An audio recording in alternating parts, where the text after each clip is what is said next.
to DAX Machina. What the heck? What the hell No, was your that? bad luck. Welcome to DAX Machina.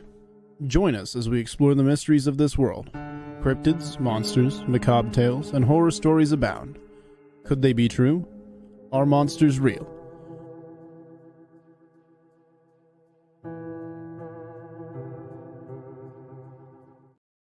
Good evening, folks, and thank you for joining us for another edition of DAX Machina. I don't know if it's Noah's bad luck or that we're having an Anthony sighting, but it seems every time Noah's on the show, the intro doesn't want to work.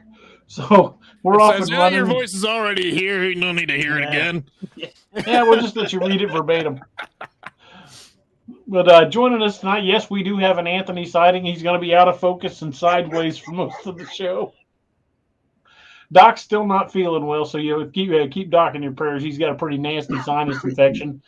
I think Steve is out with his significant other for the evening. I haven't heard back from him.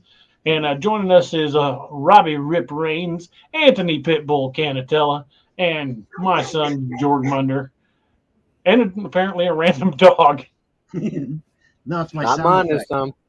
It's my sound Oh, it's your sound effect? When you mention my name. I'm about to say, wasn't mine this time. Well, as you can see, we're off and running, folks. Northwoods got on the scoreboard before we even got on the air. What was that comment? I missed it. Said the picture looked as scary as his ex when she was mad, or something like that. Yeah, we were doing on the air yet, and he was cracking us up. Folks, thanks for joining in with us tonight. We're going to have an awesome show tonight. We're going to be talking about a lot of the cases where it is suspected, if not strongly believed, that Bigfoot or possibly other cryptids were involved in missing children. So it's going to be an interesting night. Some of these stories are pretty creepy, but I think some of them are fairly recent. You look at a lot of the missing 411 cases, and there are a lot of them that happen outside of national parks.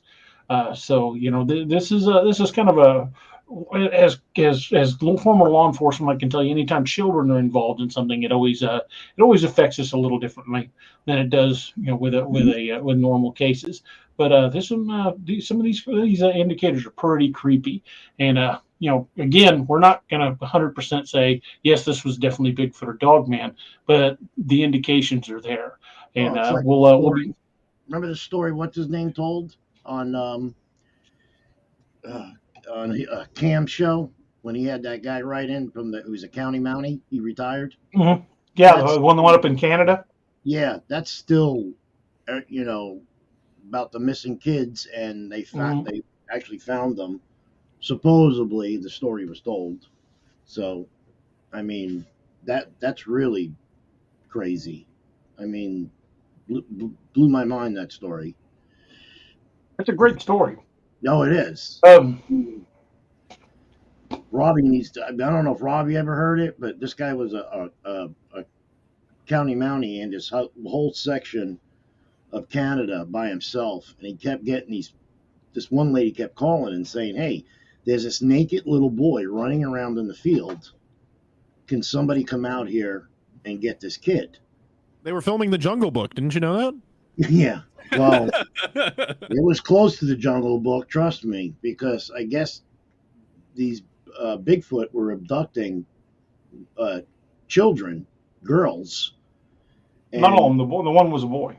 Right. And then they were actually mating with them and having half-breeds. And this kid that they actually tracked was half Bigfoot, half human.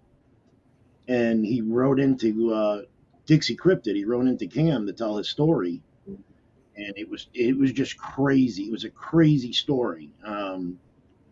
The military was involved, and it was nuts the way they tracked them, and you got to listen to the story. Yeah, Really. it's a lengthy story, but if you haven't heard that one on Dixie Cryptid, that one's definitely worth listening to. Sorry, I was trying to catch up on some of the comments.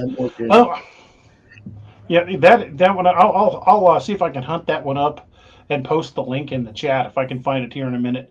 But I thought we'd start the night off, and I know we've mentioned this case a number of times before, but this one's right in literally Robbie's backyard, and I'm going to let Robbie give us a little bit of background on it because I know he's done a show on it. There was a case of a kid in North Carolina just a few years ago that, well, the entire case is really, really bizarre. Robbie, you want to jump in on that one? Yeah. All right. And I think it was around, and I apologize I didn't get a chance to go back and listen to the show today because we had a really busy day at work, which I'd planned to listen to it today, but you know how law enforcement stuff like that goes, EA. So anytime you plan something, forget it. But anyway, I want to say it was around 2017-ish, somewhere around in there. I think it was 19. I think it was in 2019. Yeah, it might have been. But basically, the story is a little boy goes missing. Family calls in the sheriff's office. They start a big search party. I mean, this has got volunteers. It's got professional search and rescue people, dogs, law enforcement from all over the state, and I think they even had some out-of-state help come in. Boy's missing for about 3 days, 2.5, 3 days. This was in January. It was raining, really cold. It got down below freezing a couple of nights, and I don't think it stopped raining the entire time that he was missing. And then towards the later afternoon, I think, of the day they found him, they ended up finding him about 3/4 of a mile away from his house. And he was off, I can't remember how far they said off in the woods he was, but he was pretty good ways off in the woods, and the rescuers had to actually wade through like waist deep water to get to where he was at. He was on a dry spot, but they had to wade through the water to get to him. Well, they get him back home, and in between the time they get him home and then they're doing all the interviews and stuff like that, his aunt was over there, and she was talking to him, and she asked him what happened, and he said, a bear took care of me, brought me berries and fed me berries. And she actually put this on Facebook. Of course, obviously it's been since deleted, but it was actually a public comment on Facebook, and I think they even mentioned it on TV a time or two. Yeah. That the little boy said that a bear saved him and brought him berries and kept him warm and all this stuff. And he was not dressed to be out for an extended period of time for the elements or anything like that. I mean, it was like, blue jeans, t-shirt type thing. He didn't have any kind of cold weather gear or anything like that. So when they really started questioning this, that's when the family kind of shut up and withdrew from the public. And I don't think there's been any comment about it since then. No, they won't comment on it. But that's what that was the little boy's story at first, was a bear saved him. Yeah, I remember that. It was all over, and then it was on Facebook, and then it was then I guess the news media did a story on it too. Mm-hmm. Yeah, it made national news. Yeah, he said the bear took care of him, fed him berries and kept him warm. Which is 100% outside of the behavior pattern of a bear, especially one that would be awake in the wintertime.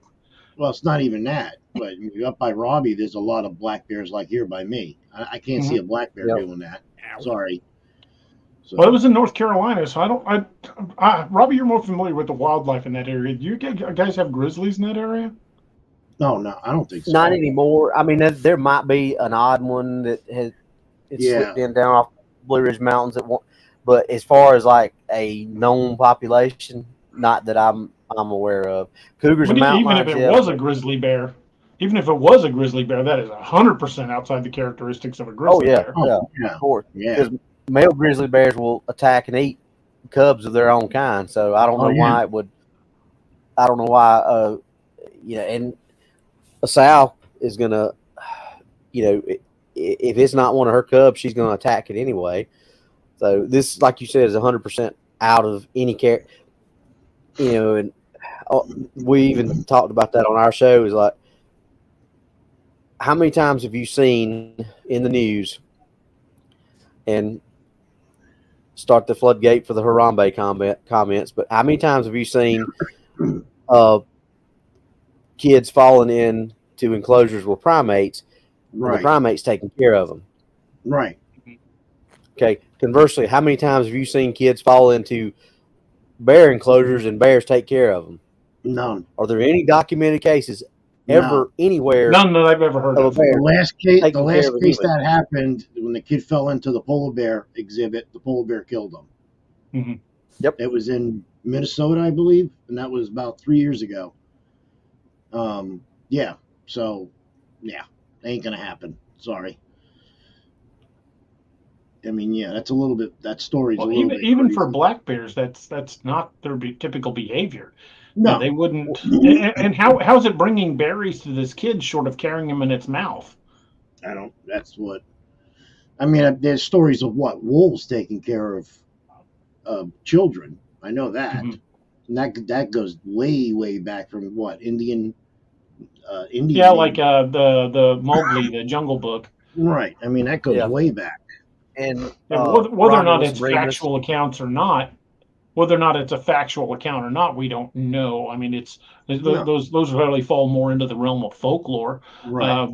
But as for a bear taking care of a small human, like this kid was about 3 years old, that just would have been an easy meal.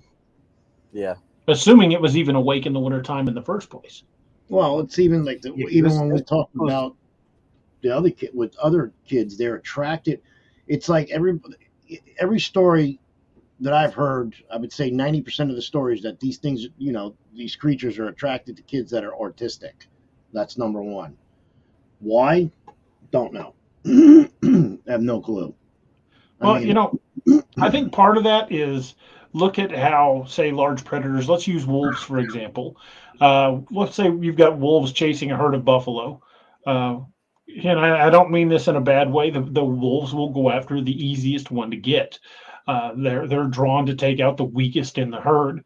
And I don't mean that in a bad way. I'm just saying that targeting somebody with a disability makes them a much easier target. So a large predator like this, it's like we said before, Robbie, what we call it, the risk-benefit analysis, where the amount of risk the animal has to put out versus the amount of reward it's likely to get for the kill. So it's gonna go after the one that it figures will put up the least amount of fight.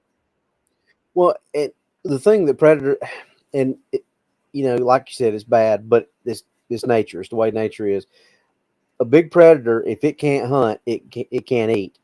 It's generally not going to go after something that it thinks can hurt it. It's going to go after what it feels like it can take the easiest, safest, and is going to give it the most, like we said, the most nutritional value, the biggest bang for its buck, basically.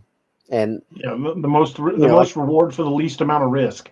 Well, it was like the guy, the grizzly man from up in Alaska, when he was eaten, him and his girlfriend were eaten by those bears. The one that attacked and killed him was one that was old and couldn't really hunt anymore. So it was hungry. It was unable to hunt the way it had normally done. So it went after an easy meal. Even past that, it was one of the ones that he named or whatever. That bear had probably been sizing him up for, a good couple of weeks at least. Gauging what it could and couldn't do.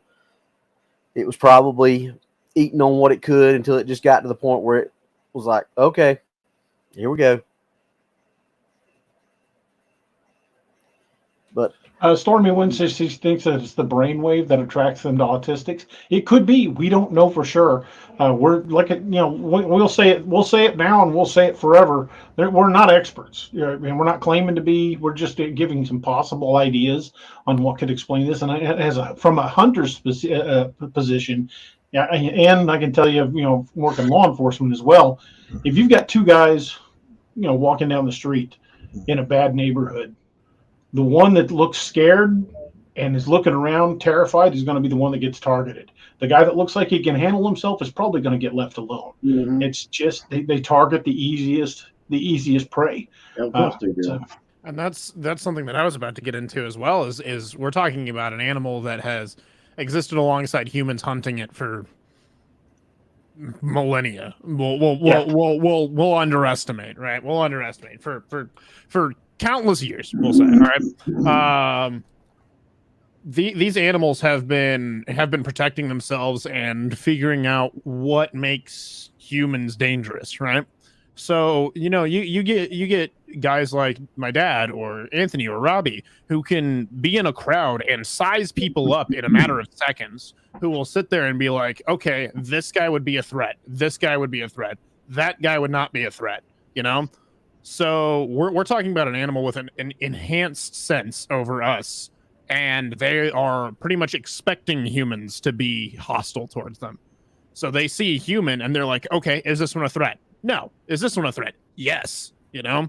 So I really feel like logically it's probably not a brainwaves thing. I feel like it's just them being able to size people up really, really well. That's a good. Somebody made a good comment in here. Let me find it. Hold on. About the autistic. That could be very true. I posted it right there. Maybe autistic children don't show fear. Good. I could be. They might go. They might go toward it as a reaction. Right. From working in the hospital, I know, you would get reactions from some of the autistic patients that you wouldn't normally expect. So yeah, that's I would say that's just as much on the table as our theory of them going for the weakest prey.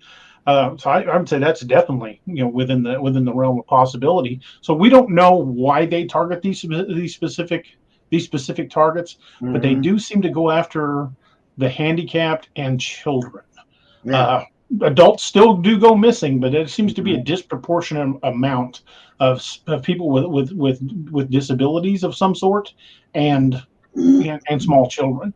Well, the weird thing is that what case was that, Robbie, that they did was back in 1968, 69? You're talking about the Dennis Martin? Yeah, where they found special forces brought in. Yeah. The one. Oh yeah. The grandfather was by the stream with him fishing. He turned his back for not even 5 minutes. Oh, that wasn't Dennis Martin. I'm thinking of something else. And the kid disappeared.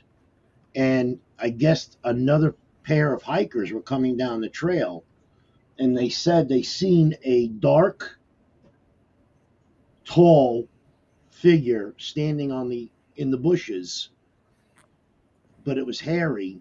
That's the description they gave to the FBI, and the FBI didn't even bother with it, but it was still in the report. And then they found his clothes like 15 miles away, folded on a rock with his sneakers and shit. I was like, and then they had special forces come in and, go through the whole mountain region. That was a weird case. And what's his name did a story on that. Politis did a story on that. And they were questioning the mother, the father, the grandfather. It was nuts. The kid just vanished. Yeah, that was the kid up in Montana. Yes. I can't remember the kid's name. I remember the one you're talking about now. Yeah, and even now, the case is still open. Mm-hmm. There was one relative left, and one of the FBI guys that were on the case that's retired now went back to talk to the family member to see maybe if he would crack or give something. He's like, they're sticking to their story, and this is what happened, and this, they had never found his remains, never found any footprints, anything, but they found his friggin' clothes on a rock that he can never get to, this kid, on a ledge, and everything was just laid out with the sneakers there and everything, and the kid just vanished. Like somebody placed it there, and that was it. And they had all kinds of theories. They said it could have been a cult, could have been, child ring, for prostitution. It could have been anything, but that one description of that person standing in the bushes that couple gave to the FBI, they never even looked into it. They just left it how alone. how that happens. When Right. you'll have a credible witness say, "Hey, we saw something," and they'll describe a Bigfoot type creature, and they're like, "Oh no." And they also said when it was walking away, it was carrying something under its arm. Looked like it was holding something as it was walking into the woods. Well, that's like that other case. One, I mean, you were talking about DA. Remember when they said they saw a big hairy man walking away with a kid over his shoulder? That was the Dennis Martin case. I think is that the same case?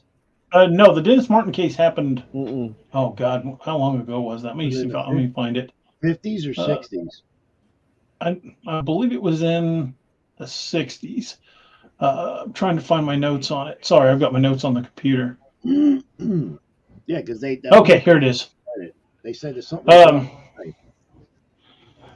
Dennis Lloyd Martin was born June 20th, 1962. He disappeared on June 14th, 1969, so he was about 7 years old. He was in Great Smoky Mountains National Park in Tennessee. The search effort was the most extensive in the park's history, involving approximately 1,400 searchers and a 56 square mile search grid. Him and his family were from Knoxville. They were at the park. And his father, grandfather, and older brother were there for a Father's Day weekend. The camping trip was a family tradition. The family had hiked from Cades Cove to Russell Field and camped overnight. The next day, they hiked to Spence Field near the Appalachian Trail, where they planned to spend the night. Martin disappeared around 4:30 in the afternoon while planning on surprising the adults with his brother and other children from separate families that they were camping with. He was last seen by his father going behind a bush to hide, intending to surprise the adults and other kids. After not seeing him for about 5 minutes, when all the other children had returned to camp, his father became concerned and they began searching for him.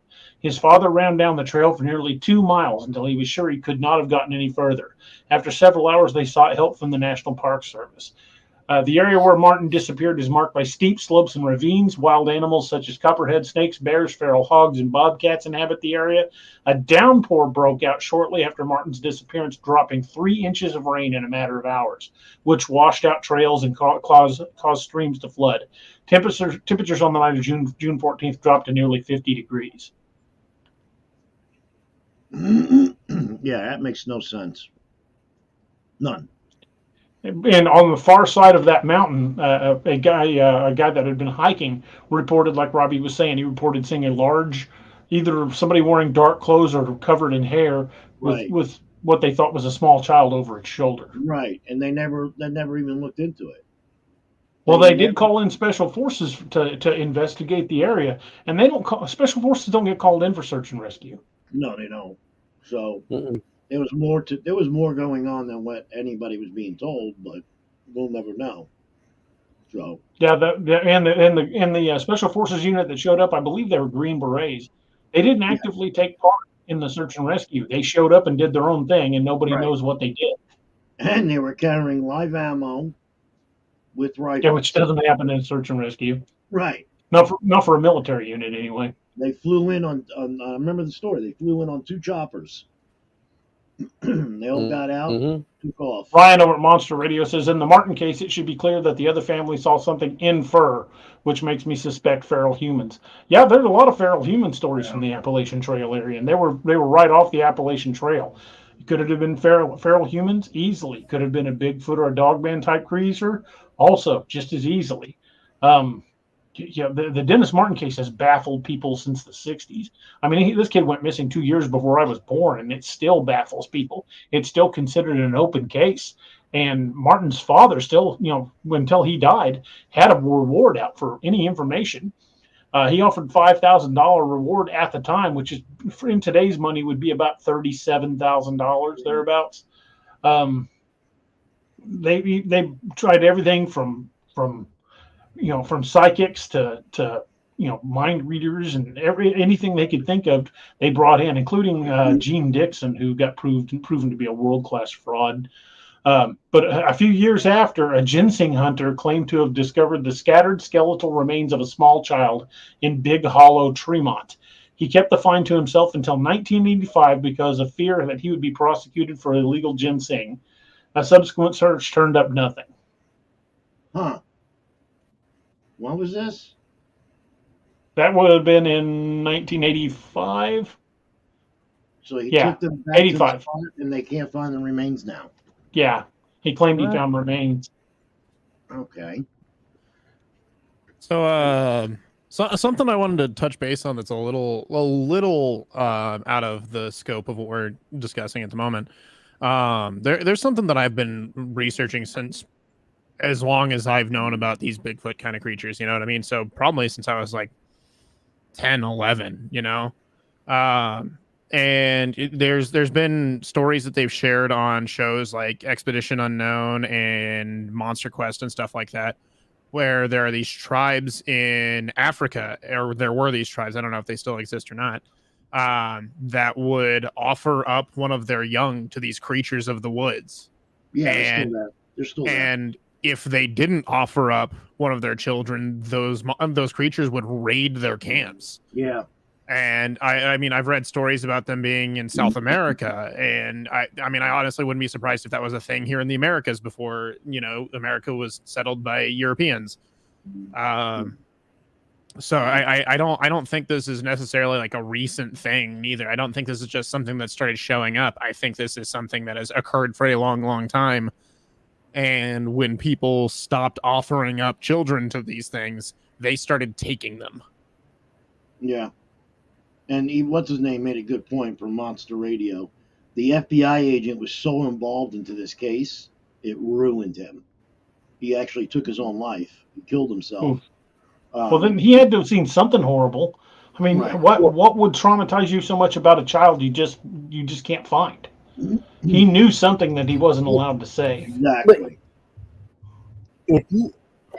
If you watch like or listen to Park Predators, there's a lot of those stories from these national parks and things like that sometimes they find people that they pin this on, but sometimes if you listen to it, it doesn't make any sense as to how they come to the conclusion that this person did it.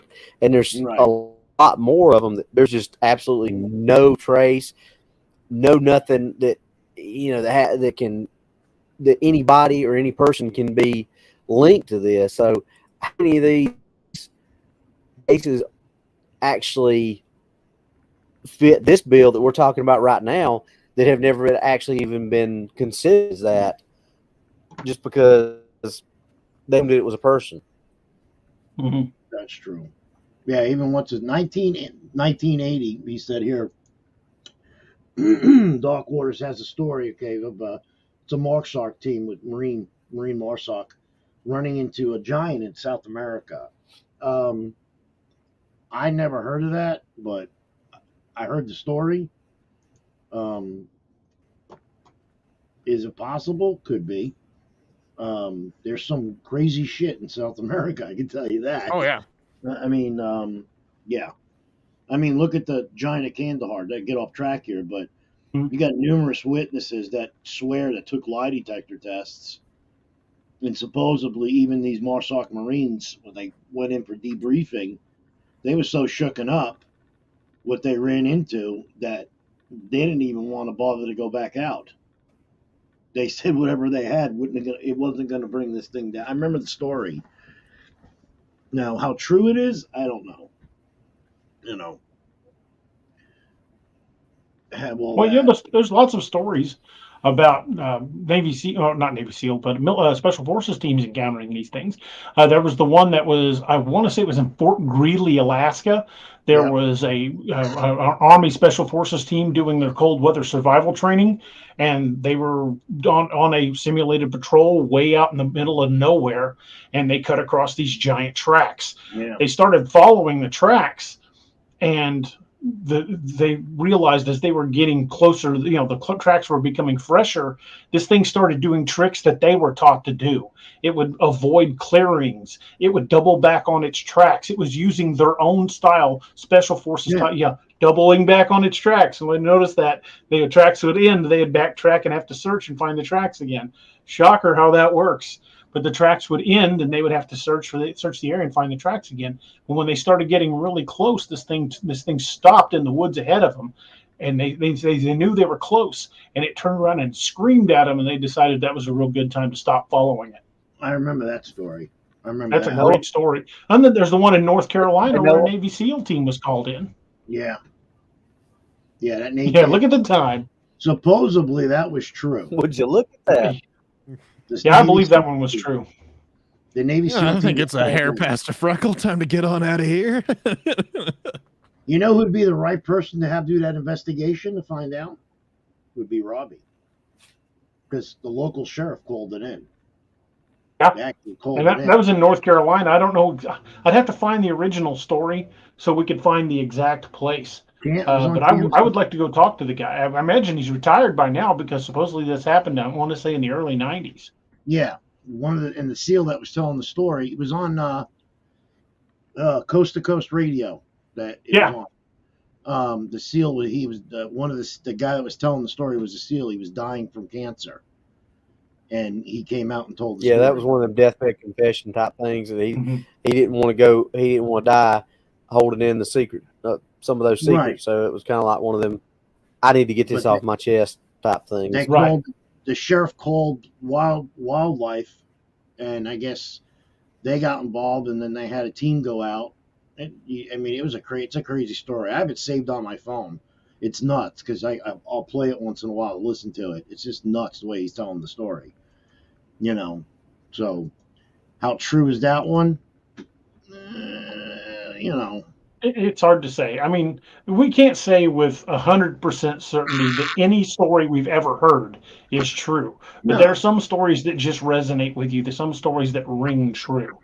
And you know, I've talked to people that have had firsthand accounts that just by their body language and how fearful they were bringing the story forward, it gave me reason to believe them. I mean, you can talk to people on an individual basis and decide very quickly who's being forthcoming and who's just spinning a story. And I know a lot of guys that are just fantastic storytellers that can tell you a story about anything you wanted them to tell it about. There would be a lick of it would be true, but it would be a cool story. But I've talked to plenty of guys who were still just even years later just shook up. Like on the night we had Fred on the nights we've had Fred on the show. Mm-hmm. When Fred retells his story, you can see he's afraid. He's gets reliving that experience Every single time. Yeah, he gets Every real single shit. time. Yeah. Well, Robbie, same thing with you. I mean, when you first told me the story about your sighting, when you first told me that story, when you were telling me that for a couple minutes there, you were 8 years old and scared to death. When you relived that in full clarity, I could see it on your face. You were shook. And if I saw that right out outside my screen door, I'd be shook too. Yeah. And there's still, like I said, and I've said this before, I've had time to come to terms with it. I was 8 years old when it happened. It scared the living what out of me that when it happened, and I've come to terms with it now. But there are still times that, like when we're talking about it, or if I'm sitting here listening, and I'll start picturing that screen door. I'll see that dark screen door, and I'll see that face just materialize in that door, and it will shake me to my core even now, even though I have mastered that fear, so to speak, and come to grip with it, come to terms with it. It's still, if I don't have my guard up, if the thought just catches me, it will still shake me. I don't think I'm shook as bad as Fred, but because my encounter was nowhere terrifying. Yeah, I would say my story was nowhere near as terrifying as Fred's encounter. By no stretch of the mine was just looking in the window or in the door at me. And you've asked me 100 times, DA, if you think if it wanted to have done something to me, there was nothing that was going to stop it. Yeah, so, and Fred's story, they had weapons. Yeah, and I guess though, really, that's what's kind of helped me to be able to not be as shaken by it, is because from my standpoint as a police officer, as a hunter, as I can understand that if it had wanted to do something, it would have. I wouldn't be wouldn't be Right. sitting here. Y'all be talking about my case right now instead of me sitting here discussing the cases with you. Because if it wanted to take me off, it would have. And I guess that makes it a little bit easier to not be quite as fearful of it. Although in the moment,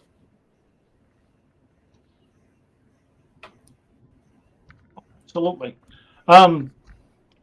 So just specifically the Dennis Martin case, we talked about that in some detail. What do you guys think?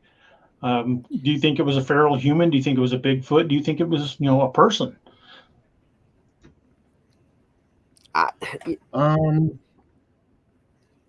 I don't know much about I mean, I've heard the feral human stories. I know I've heard Ryan talk about them, stuff like that.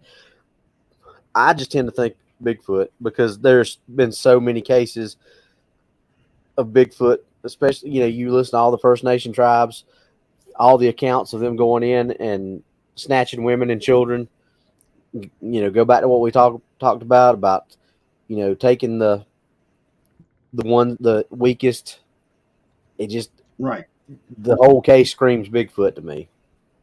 Me Yeah, personally, I would lean toward a Bigfoot, especially the person that was on the other side of the other side of a ridge that spotted, and the way it described it to me. I mean, yes, it could have been construed as somebody wearing furs, but from the size, and he said it was a very big person covered, either wearing dark fur or covered in dark fur.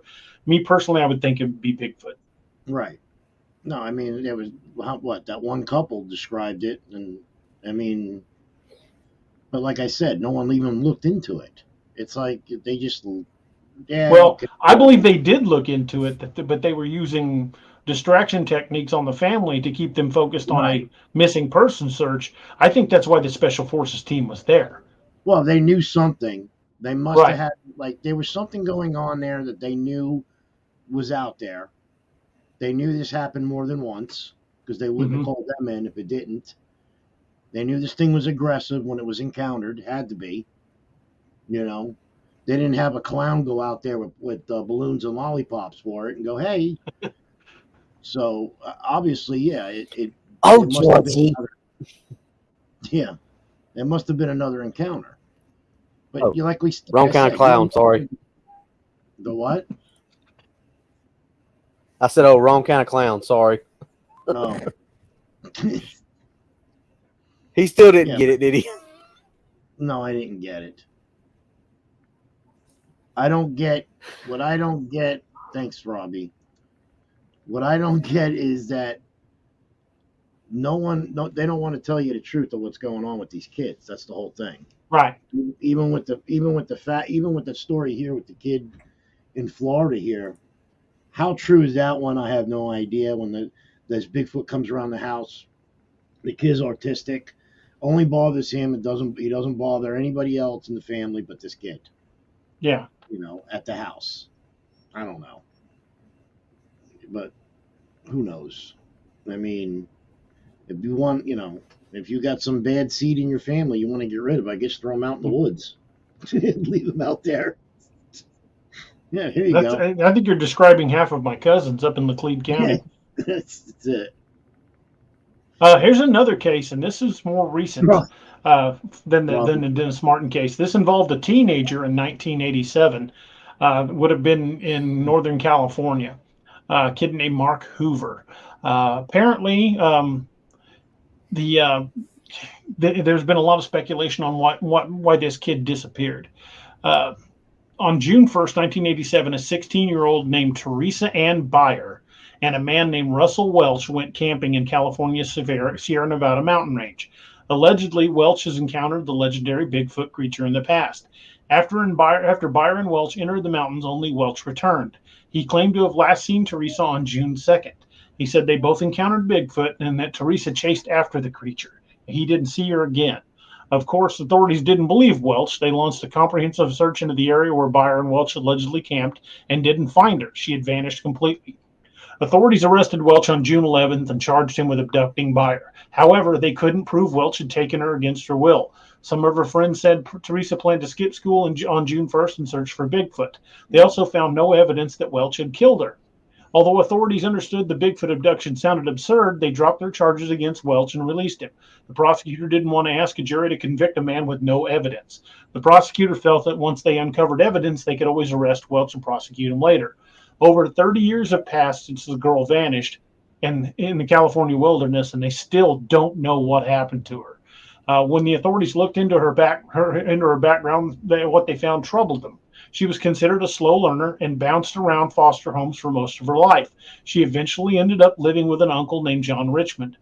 He was an acquaintance of Russell Welch's. Richmond contacted authorities when she didn't return home on June 1st. Today, Teresa's disappearance remains just as extraordinary as the Bigfoot legend itself. After reviewing various details about this case, I had many questions. For one, would she still be? Why would she be with a 43-year-old man? Welch was quite a bit older than her, but supposedly Welch told Teresa's uncle he would drive her to school. Apparently, this wasn't true because Teresa had informed her friends she was planning to go look for Bigfoot. The thing about this is they've never had enough evidence to prosecute this guy. They both went in the woods, and he said she literally chased after. And then there's the bit where it said she was a slow learner. We've got these same elements you're finding in a lot of the missing 411 cases. I'm not saying this guy Welch didn't kill her. I'm not saying that's not entirely possible. He could have hit her somewhere out there where they just couldn't find her. But cadaver dogs are very good at finding bodies. Unless he had hit her somewhere miles away, there would have been some sort of scent for the cadaver dogs to find. And tracking dogs should have been able to track her as well. Nothing. No charges were ever brought against the guy because there was nothing to link him to her disappearance. And the last sighting he supposedly had of her was her chasing after the creature. Again, described as a slow learner. This is this is one of those cases where these little tick marks are getting checked, just like on a missing 411. It wasn't in a national park, so it didn't become a missing 411 case. Yet it's still a cold case in Northern California. Yeah, they had that one case. What was it in Montana? It was a camp, like a retrieval. It was like a religious retreat, and that one kid came up missing. They went camping. It was all rocky area. I can't remember the story. I remember it was on 411 though. And they wound up finding. They found this body like 15 years later, but it was in a same area. It was the they'd already searched. Yeah, wasn't that the one where they just found like the top of his skull and a piece of? Yeah, and they'd searched that area like a dozen times. Yeah, it went over it and over it and over it with dogs, everything, and then boom, like there's that head, the skull was sitting there, and it was a skull, a jacket that was ripped, and one shoe, but they went over that one area 15 times, 16 times, and they were like, there's no way, right? And somebody found it. Was a hiker that found it years later. Yeah, like 10 years later. T. Willis says he could have brought her body out and put it in another location. It's entirely possible. I'm not saying I'm not saying in this case that it wasn't this guy Welch. It 100% could have been him. The thing is the fact that it went the case has gone unsolved for so long with them finding nothing. This guy's story has never changed, and some of the very same things that we're seeing in other missing 411 cases are exhibited in this case as well. So, could it have been the guy, the person she went in the woods with? Absolutely. Could it have been a cryptid? Well, we may never know, but there's enough coincidences there to make you question it. I mean, hell, we got people. There's a girl here in Ocala that's missing she was out in the woods about 2 years ago. Was out there with her friends.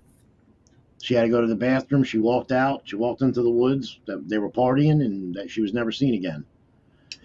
So, I mean, it's unexplainable. I don't know. Yeah, it's weird, very weird. You know, if it was me, you, or Robbie, or or your son, even if the thing tried grabbing us, I would fight to the death, but you'd still hear, screaming and yelling, but Yeah, you'd hear some sort of commotion. nothing, nothing. This girl just vanished. I But mean, if you're looking at let's just say, for example, you're looking at we'll say an 8-foot primate, and I know in some cases Bigfoot has been reported being much larger than that. But if we look how much stronger a chimpanzee is than us, and right. chimps what 3.5, 4 feet tall, then you magnify that to an 8-foot primate, it can do enough damage in a hell of a lot of hurry to keep somebody from making a sound. I mean, Right. all they have to do is basically wrap one of those big hands around her head. Yeah, that's true. That's very true. So yeah, I mean, there's a lot of cases like that in these parks that are, that no, they don't tell people. You have to Right. go digging for it. That Yeah, do you really want to take your kids out camping now? I mean, really? Well, You know, if it got out that these things were out there, no one would want to take their kids out in the woods. I mean, no, hell, when the boys were little, we used to take them camping all the time. Um, and looking back at it, there were a couple times down in Arkansas where we heard a mountain lion scream in pretty damn close proximity to the camp. So even if without a cryptid out there, there's dangerous animals out there. But who would take their kids camping if they knew that there was a chance a freaking Sasquatch was going to carry one of them off? well, There that's was why that. yeah. There was that thing that you and Nathan saw that one time. Well, we never saw it. We just heard it. I mean, they're not How gonna how much disclose money does the national parks make for It's a a lot. year? millions, I mean, millions. I mean, think. how I mean, much money would they be losing out on if they if they well, rang that bell, so to speak, and they would have to on the shark post tower? signs. Yeah. I mean, you would have to post signs to be like, all right, don't feed them, stay on the trail. Please don't feed the Squatch. I mean, Yeah. it's crazy, but they tell you that too in national parks. Don't feed the bears. Don't interact with wildlife. They tell you that in Yellowstone.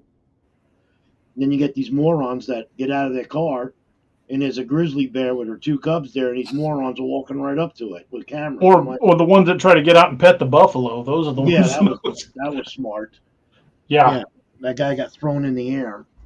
I mean, so yeah, I mean, if they ever came out and said it, hey, listen, by the way, there's a hairy monster in the woods that's half human. Keep an eye on your children. Everybody like, well, I guess we're not going to Yellowstone this year for the summer. I mean, yeah, there's a lot of money that's gonna be out. I mean, Oh yeah. then what? Like we said, look at the logging industry. They would stop that totally. They're not going to be cutting trees down anymore. That'd be another fight. I mean, and we go back to that owl again. Look what they did with that owl. Right. Renee says parks take in like 30 billion. Mm-hmm. That's a lot of money. Yeah. With the wind, asked for my email address. You can find that right there. It's going across the bottom of the screen. It's daroberts@daroberts.net. Don't capitalize any of them. For some reason, my email program freaks out with capitalization. So just all lowercase daroberts@daroberts.net. That's the best way to reach me there. Oh, and Stream Elements just popped it up. Oh, thanks, Noah. I got you. We got all sorts of commands for everything we need. There we need go. the Discord. We got a command for that. You need contact info. We got that. Like, I'm the one who codes the bot, everybody. So if we need a command for something, I got it.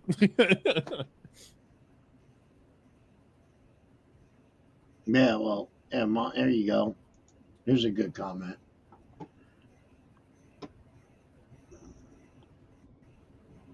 I mean, I didn't know Roosevelt did that.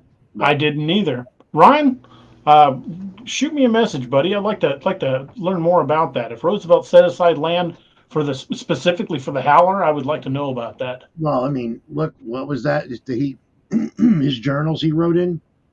Also, Yeah. didn't he encounter a Bigfoot?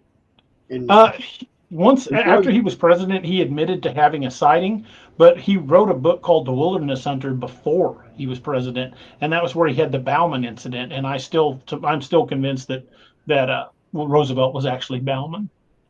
Okay. Well, here's another case. This one's from New England. There was a kid named Kurt Newton disappeared. The Newton family was camping at Coburn Gorge in northern Maine over Labor Day weekend in 1975 when Kurt, age 4, disappeared. What followed has been termed the most extensive wood search in the history of Maine, but all the thousands of volunteer searchers ever found were unanswered questions.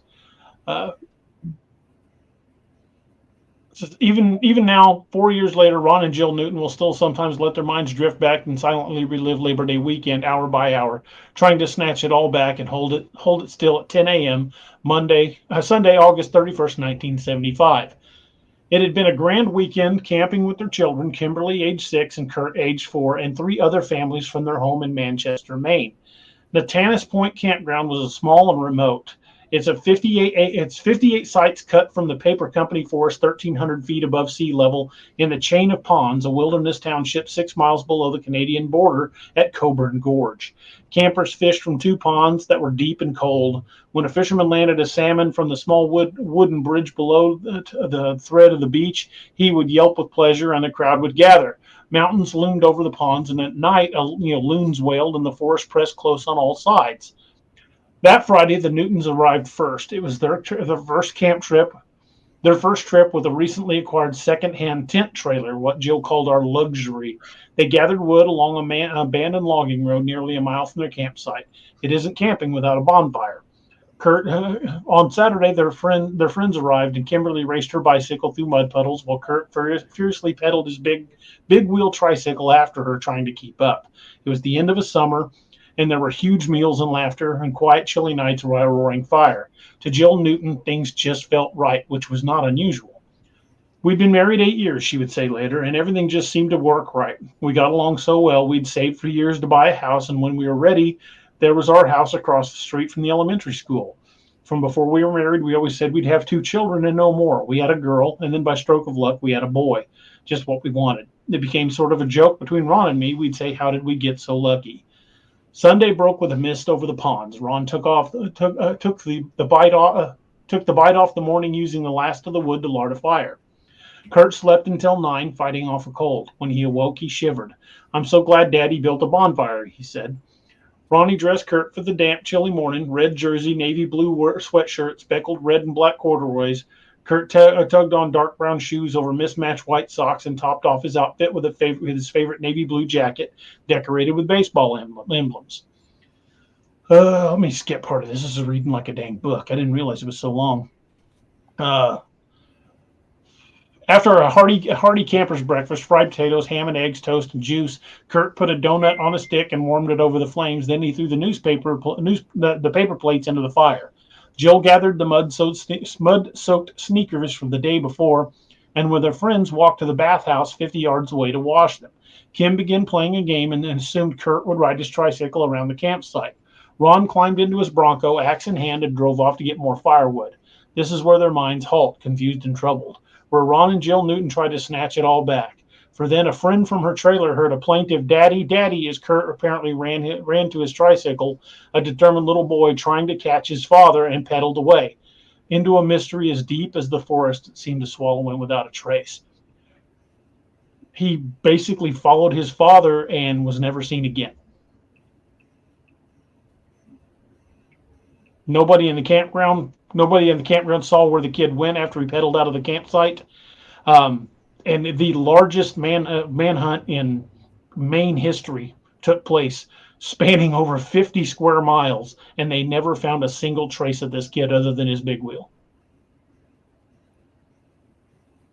That's crazy. Yeah. That's nuts. That is... They even used a helicopter to search the area. That's nuts. No sign, no trace, no nothing. Right. They never found anything but the kid's big wheel. They even used bloodhounds to track him, and the bloodhounds couldn't follow the scent. Said the Couldn't or hounds. wouldn't? Did it say? Yeah, it says the hounds bolted from the dump, ran 10 yards, then whirled in confusion, apparently overwhelmed by the conflicting scents, and then refused to track.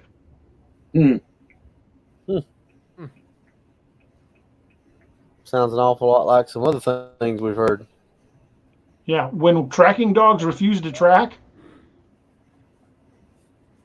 That's significant. Somebody's dinging. they even flew over the area with a modified C-130H gunship from Elgin Air Force Base, using the same high-powered cameras that they used to look for the enemy in Vietnam. They used basically a military intelligence C-130 gunship that flew up out of Florida to look for this kid, and they flew over the area using infrared sensors and low light television sensor equipment for nighttime use, and never found the kid. That's just nuts. I mean, even with the flare system on it, I mean, Yeah. really, I don't get it. I really don't get The it. C-130 flew over the area for hours. Yeah, we know. And I know no trace of this kid was ever found. those gunships are very precise with their digital camera flare systems. I know that. So how they never picked up a heat signature like that's baffling. 443 Big Vic says he's surprised this case isn't in the 411 series. Because it didn't happen in a national park. I'm pretty That's sure right. why it didn't. Pat Murphy says, "Great show tonight. Thanks for all your prayers." Thank you, Pat. Hey, yeah, folks, Yep. yeah, definitely keep Pat in your prayers. She's going in for surgery on Monday, so say a prayer for her for Monday, and keep William Nighthawk as well in your prayers. He's dealing with some pretty serious health issues. Yeah,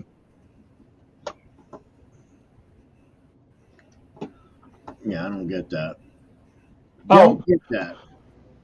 Mondok corrected me. It's Eglin Air Force Base. Sorry about that. Yeah, I Eagles in Florida, wasn't right? in the Air Yeah. Force. That'd be Doc's area. Werewolf 5674 says that sounds like someone took him, taken out of the area real quick. I would agree with that, but the dogs tracked his scent to a dump, and that's where they spun around and refused to track. If they'd walked back to the road and sat down and said, basically, this is where the track ends, that's different. But refusing to track is a whole different animal.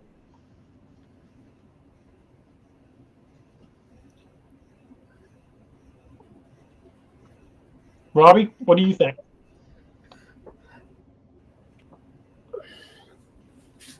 Well, and that's why I asked the question, couldn't or wouldn't, because, like you just said, not being able to pick up the scent, not knowing which way to go, but still trying to work at that track is a whole lot different.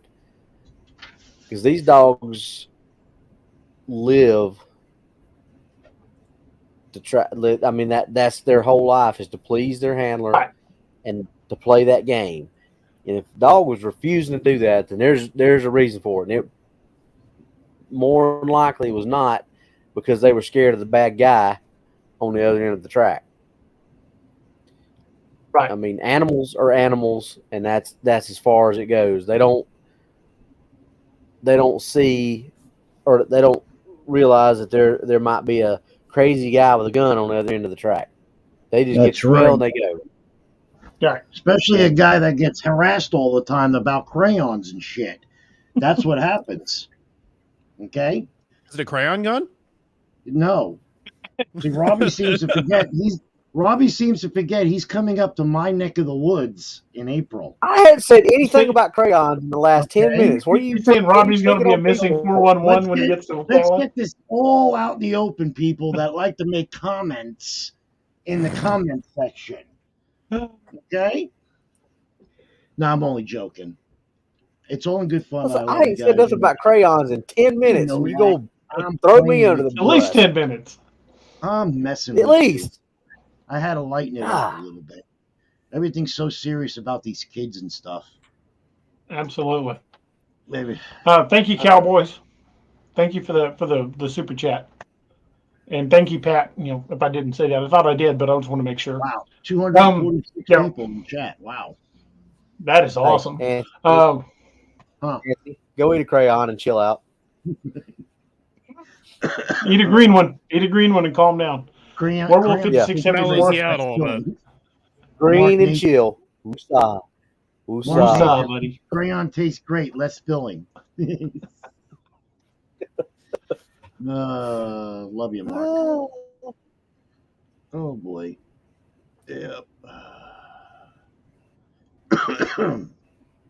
But anyway, back to what I was saying before I was so rudely interrupted. So colorfully interrupted. Oh, there you go. See, hey, I didn't do it. That was Noah. I know, But these dogs. In the chat. Hey, if I'm not careful, Anthony's gonna come up here and wax me, right? Oh, he's gonna wax me. Yeah, I got it. He's gonna wax me. Crayons are made of wax. Yeah, I know. Thanks. Thanks, Noah. Yep, I got you. Don't worry. Love you. Love you too, buddy. That was the most threatening love you I think I've ever heard.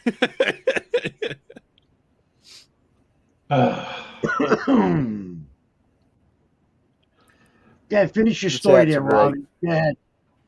Yeah, Robbie, go ahead. I'm too busy reading the crayon comments. Let's grab the rope and drag this conversation back to.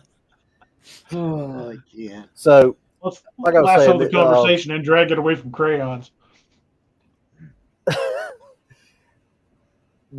These dogs, they're not going to smell this smell and think, "Oh, that's a bad guy with a gun that could do something to me," or they're not thinking like that. They know the odor that they're supposed to be going after, and that's all they want to do is find the source of that, because that means they won the game. They made get the ball or the treat handler or happy. whatever it is they get. They get the ball, they get the treat, whatever the case may be. But for a dog to refuse to track, there's only one or two things that are going to cause that: fear and no scent. Okay.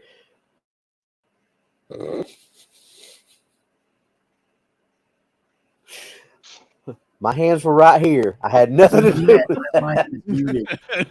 My mic was muted because I was coughing and I was saying something and you guys didn't hear me, but that's good. Plausible deniability.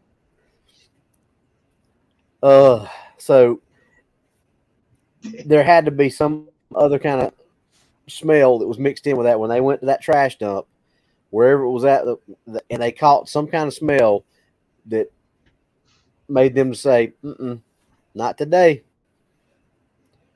So, it goes back to the scene in Boggy Creek, Legend of Boggy Creek. They brought all those dogs in, and those dogs just refused. Got in the truck. Plain out refused. Wanted and back to the truck. It's like, what time is it, Noah? Time to go to the train station. Well, it's even that one story. Right. Even that one story with the county mountie, when they were using the dog to track. How the story started, they were tracking that little girl that was disappeared in the woods. How the story started, the dog stopped tracking. They got to that one ridge line and stopped, he said. And he said, my dog never does that.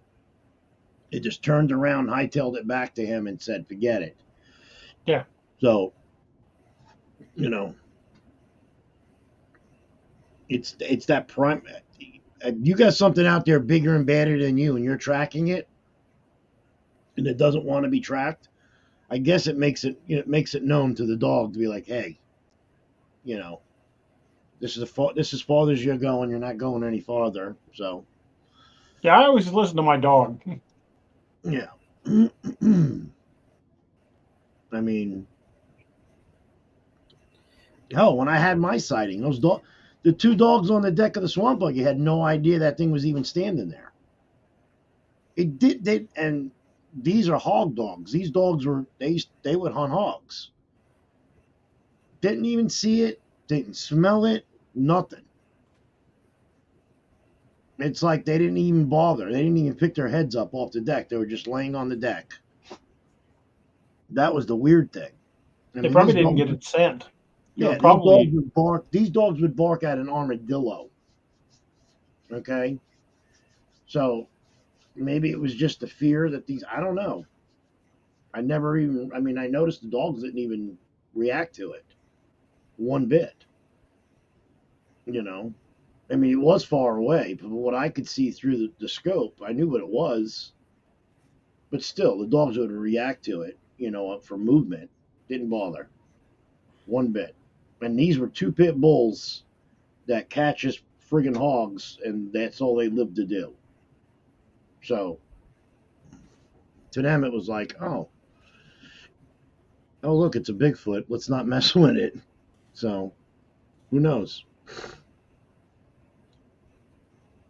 The comments just keep coming, Robbie. Thanks. Just keep rolling in. Keep rolling. There we go. Look. Embers crayons. MRE. That's funny. Ha. Ha. Oh my god. Ha. Ha. Ha. Ha. Huh. Oh, fuckers. Hold on. I got to get a cough drop. I got something, and it ain't crayons in my fucking throat either, okay? Here, So I'll make a comment. I got a few. I'll pass you on to the camera. Here you go. Here you go, Anthony. I got it. Thank you. I gotta get a cough drop because I'm gonna start coughing my ass off here. Well, again, going back to the dogs wouldn't track. To me, that says far more than just an abduction. I mean, Robbie, you've in your career you've worked with dogs. I've worked with dog handlers. I've never actually worked as a part of a dog team. Had they, they had said they tracked him to a dump area, and the dog spun around and refused to track any further. If the kid had been taken to a car, wouldn't they have taken it to followed the scent to like the tire tracks or something? Oh yeah.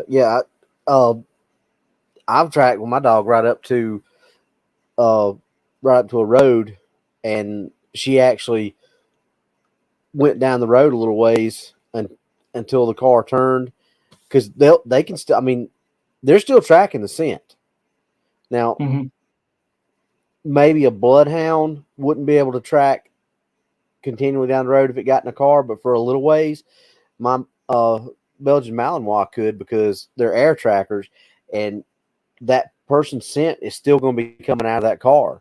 So they would still be able to track up to a certain, point, the smell coming out of that car. So to me, it's not, as a former canine handler, it's not that they lost the scent. The way you described that, the way you read it, to me, something turned them dogs around. They just was like, nah, I'm done.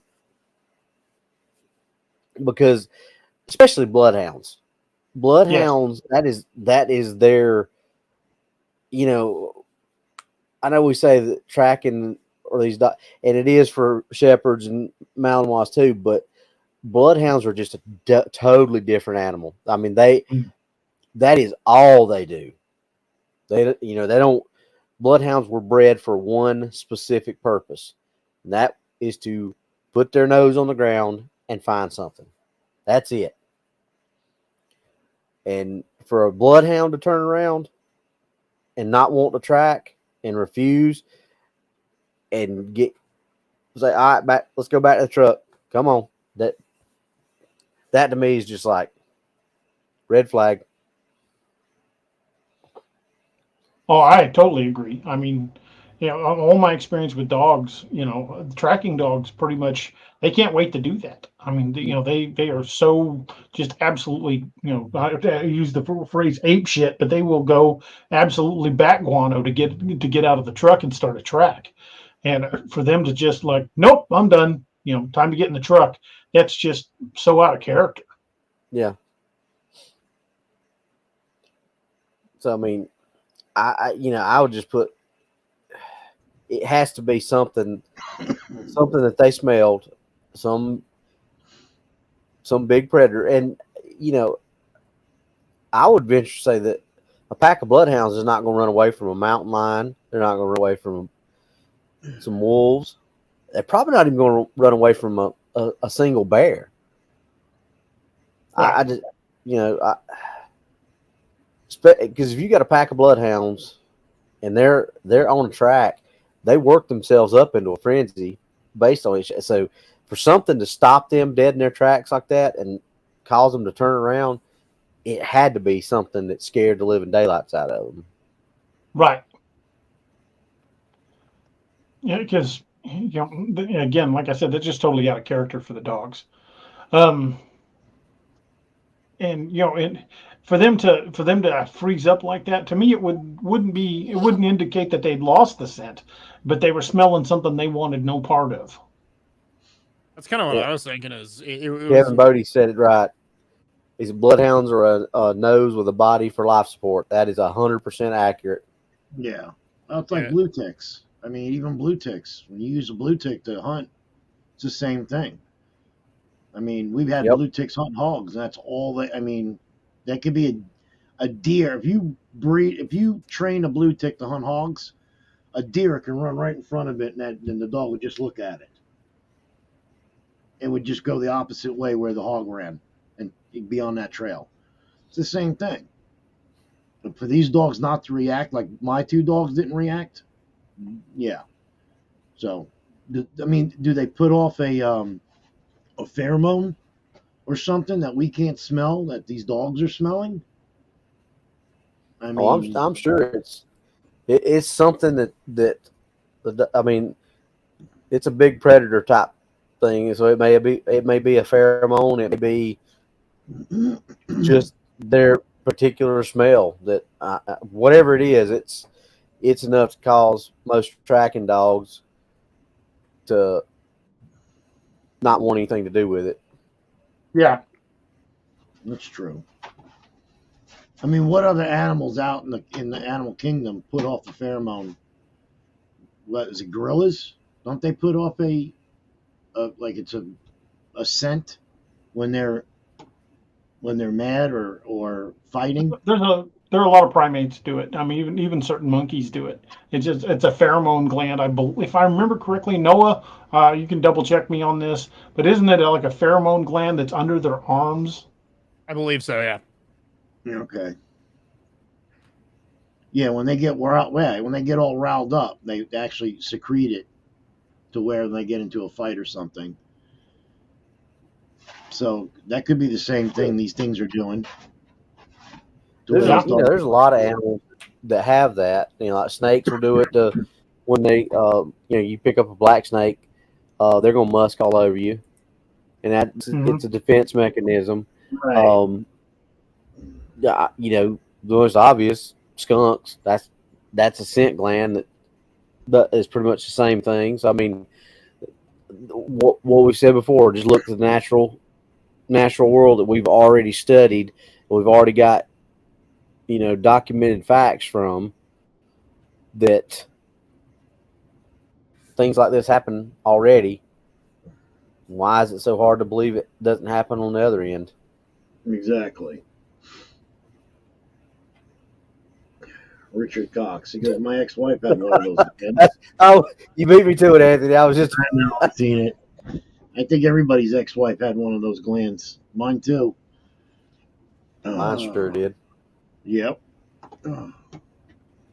But yeah, it's got to be something they're actually, these dogs are smelling. I don't know. Everybody says infrasound. I don't know. I've never experienced that. Never had that mind speak. I didn't have none of that. So I can't say if it's true or not. So, yeah, Mark Napier says, yeah, when an ape gets worked up, it rubs its under its arms. Okay. It's got to be something they're secreting out of them that these dogs are like, no, we're not going to go after this. like So, a territorial thing or something. yeah. Well, it's like when dogs, they piss on everything. Mm-hmm. You know, you get two male dogs in the same yard, you know, they're doing it for territory. Right. And they, you know, so maybe that's it. You know, I mean, who knows? It's just weird that, I mean, has anybody even looked into how many kids gone missing in national parks compared to adults? I've looked at it. I've looked at it, and it seems to be disproportionate the number of elderly and very young as opposed to the rest. I couldn't find any exact numbers, even on the Can-Am Project's website. I didn't find the exact numbers of missing kids versus missing adults. But when you start talking about the elderly, or especially in a few cases with dementia, or people with diminished capacity. There seems to be an inordinate amount of them. It's looking, if you look at it as numbers in the population, there just seems to be more small children, incapacitated, disabled than you would expect. Right. It's not like a fair representation of the population. When you look at percentage-wise in the population, there's far more people that have some form of disability that are disappearing, as opposed to just normal, healthy adults. I was just curious. I mean, compared to the number of kids missing, and compared to the number of adults, without let's take away the equation of them being mentally ill, just children and Right. adults. I mean, I would say it would be more than children. I'd say children are going to be higher up than the adults. Well, David Pilates has done a really good job of exposing the missing people from the national parks, but I still don't think he's got all the numbers. I think there's more missing than they'll ever tell him. Well, yeah. I mean, even he said it when he does his shows. He has to go digging and digging and digging, and there's a lot of times they stop him from even pulling out of the archives and stuff. Yeah, they told him something ridiculous, like to get a full list was going to cost like $3 million or something like that. Yeah, and it was nuts. So, well, like we said, I mean, they stand to lose what 30 million or a year. 30 billion, I think it was. Oh, 30 billion. Yeah, 30 billion a year. If stuff like this was to come out, if they were forced to have to admit that, I mean, it's a good chunk of change coming in per year. So, Nikola Tesla says Pilates finds new cases all the time, and usually they're older cases. Yeah, he really has to dig to find some of these cases, because the National Park Services didn't want any of these to come to light.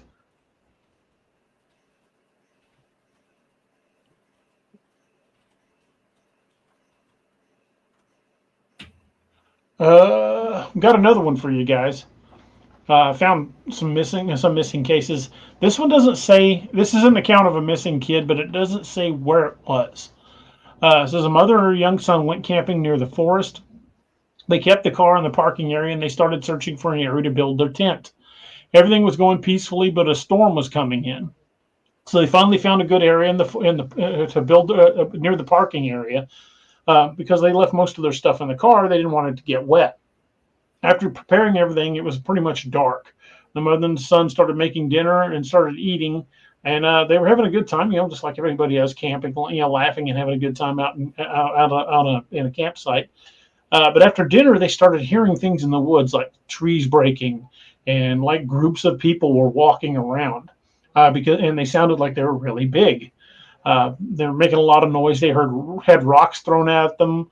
But they didn't seem to care, because they assumed it was like usual forest sounds. They thought maybe it was deer walking around. They didn't know, but it did sound big.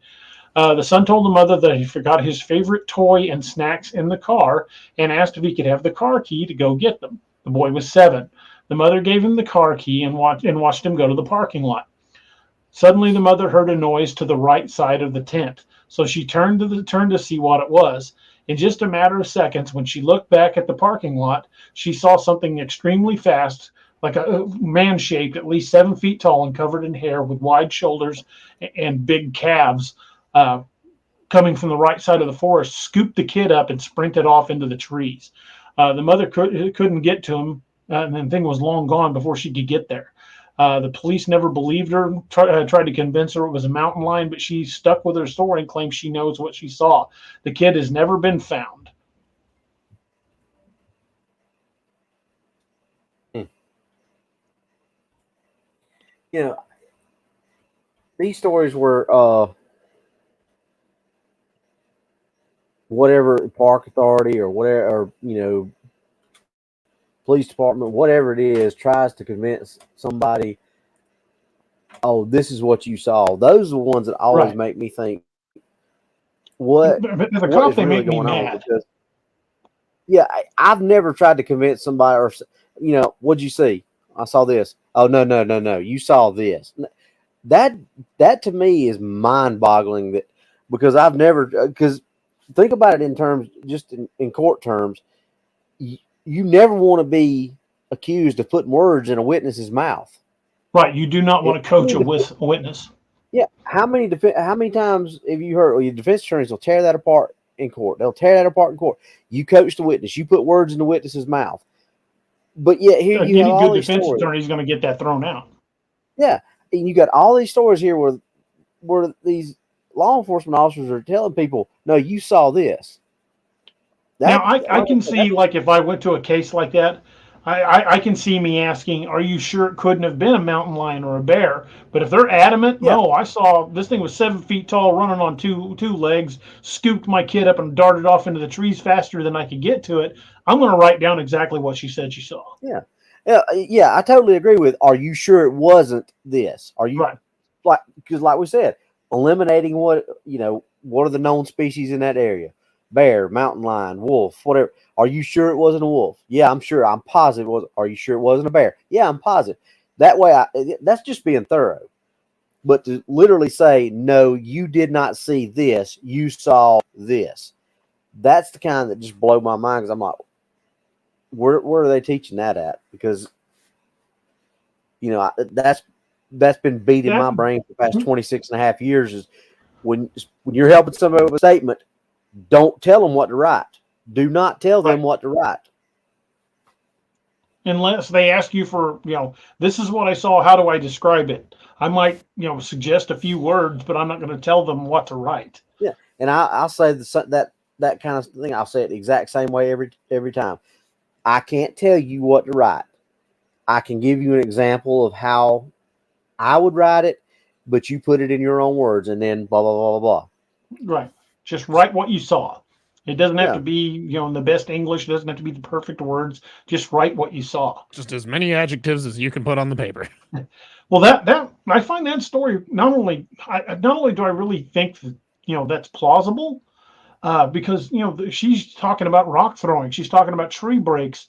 Unless this is somebody that really, really knew, that really knew Bigfoot behaviors. These are details that they wouldn't necessarily know to come forward with. I got a super sticker from the guys over at the Strange Road. Do me a favor, dude. Send me a message before the show is off tonight. I need to get with you and get some information for you before next Wednesday. So, Strange Road, shoot me a message. I need to get some information from you guys while I'm thinking about it. You good, Anthony? I'm fine. Yeah. Yeah. Just went full Zoidberg on us. Just, you get that. Yeah, you get that. Nancy, yeah, that's what it sounds like. It sounds exactly like they worked as a team. They were, when the kid went to the car, one of them distracted her. As soon as she took her eyes off that kid, bang. But at least she got a description, but the cops didn't believe her. I think, that's a straight up case of a Bigfoot abduction. Although, it doesn't say what happened after. It doesn't say if military were called in or anything like that. It pretty much just ends there. But it's a fairly disturbing story, because as law enforcement, you want to go with what the eyewitness tells you, even if you think it sounds nuts. I would say, You're certain it couldn't have been a mountain lion or anything like that. But if it was raining, there had to have been tracks. You Well, think? look at the cases. Look at the cases with Fred when they said that most of them are when they hear a baby, they're making baby cries, Mm-hmm. trying to lure out the women and kids from the house. You know, I mean, that's freaky enough. You know, Oh, absolutely. You hear an infant crying in the middle of nowhere. I mean, what's your first reaction going to be? I know mine and Robbie and you, and we're going to go out and look. Like, what moron left the kid out here? You know, so, and that's what they're doing. They're imitating, you know, baby cries to draw these people out to get them. And even he said it. How many times? I mean, it's unspoken in their tribe, right? That how many Native women and children are taken. It's like taboo. There's a lot of stories, especially from the Pacific Northwest, of that happening. Right. They don't talk about it. They don't go to local law enforcement. They don't go to, you know. So, I mean, and I'm gonna jump off the rails here even more. It's like even what Catchum did with her investigation and with the DNA. Mm-hmm. Maybe these things are interbreeding because even in her DNA they said that the woman, the mother, was human, but the father, they don't know what DNA it was. Right. So maybe they're, you know, that's why some of these creatures look more human than in different accounts in parts of the country than what we're seeing. Like mine looked like a caveman and looked Native American. Mm-hmm. Okay, and then you got other people saying, "Oh well, it looked more like an ape with the human fit, almost an ape look." I mean, these things, you know, they're doing it for a reason. They're interbreeding. Right. You know, who knows, man? I mean, really. I want to say real quick, thank you to Sam Hine 11. Thank you for that super chat, man. Much appreciated. And Wendy had a great question. She says, "So, does anyone have a guess at why the government is hiding them? Why would they have started in the first place?" I have a bit of a stab at that one. So when we're talking about the discovery of animals and whatnot, most of the time the ones that are going to get published are, oh, hey, you know, researchers in you know, the Amazon rainforest discovered a new species of frog or a new spider or something like that, right? Think of the dynamic shift that would occur if the government said, oh, hey, we're not the only intelligent bipeds on the planet. Look at this thing. No, everything would change. Like it would change so much. And I mean, think about how terrified people would be to go in the woods. To think about how much money it would end up costing the you know, the Fish and Wildlife Service. You know, think of how much money it would end up costing the national parks, because people are going to be scared to go to these places. So the government doesn't want to admit the existence of these things because it's going to cost them so much money and going to cause so much hysteria. Oh yeah, but then you'd have, you know, religious. That's for, you know, $30 billion national park industry. Yeah. I got a super chat from Richard Cox. Thank you, man. I mean, appreciate it. It would rewrite history, human history as we know it. It would. Yeah, it would change everything. It would change everything. It would pretty much end the logging industry because we'd be encroaching on their habitat. It would be Bible. It would be, you know, like what the Bible taught us, but everybody, you know, it'd be like left field. Now that you have a bipedal, you know, hominoid around. It's a huge thing that would completely shift the dynamic in our society. Of course. Well, we can't even treat each other well. How do you think we treat another bipedal species?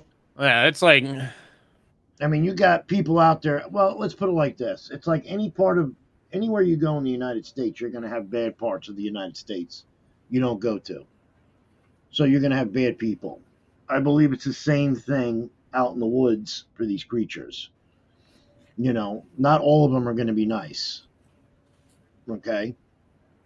That's plain and simple. I mean, if it's half human or if it has human traits, they're going to act the same way we do. You don't want to be bothered.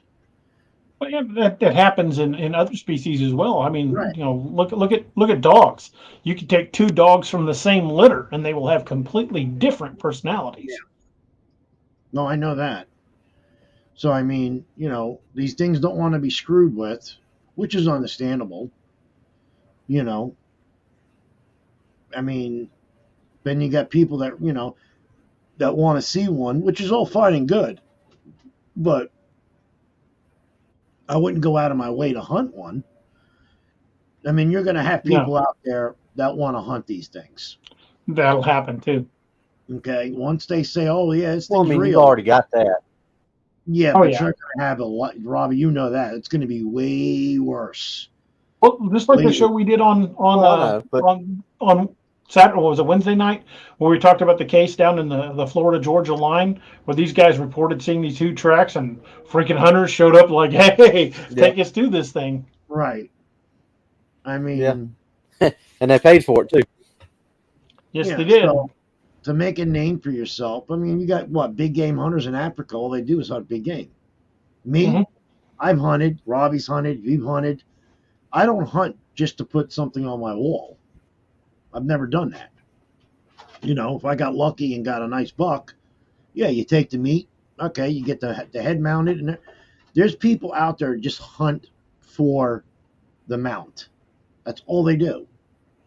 They don't care about the meat. They don't care about what's going to happen to the meat. They don't, nothing. Hey, I just killed a Bigfoot. I mean, really. I mean, it's going to happen. So that's why they're not going to come out and say that. Plus, the parks are going to lose billions of dollars. The logging industry is going to be basically shut down.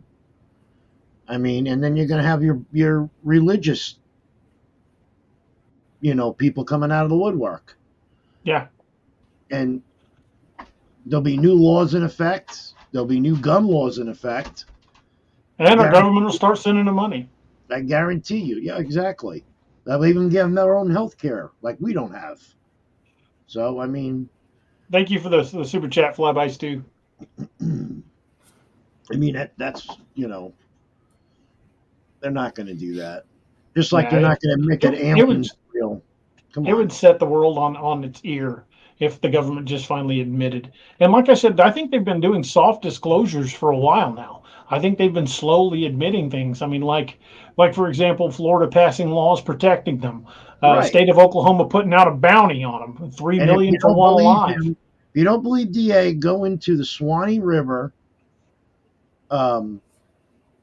manual. Go into the Swanee River management area and go through the pamphlet and look at the very bottom. It's right there with hogs, wild hogs. It mentions skunk apes, that you cannot hunt them. Right in their pamphlet. Now, why would they put that in there? Really? That's crazy. Same reason the U.S. Army used to put it in their field manual. Exactly.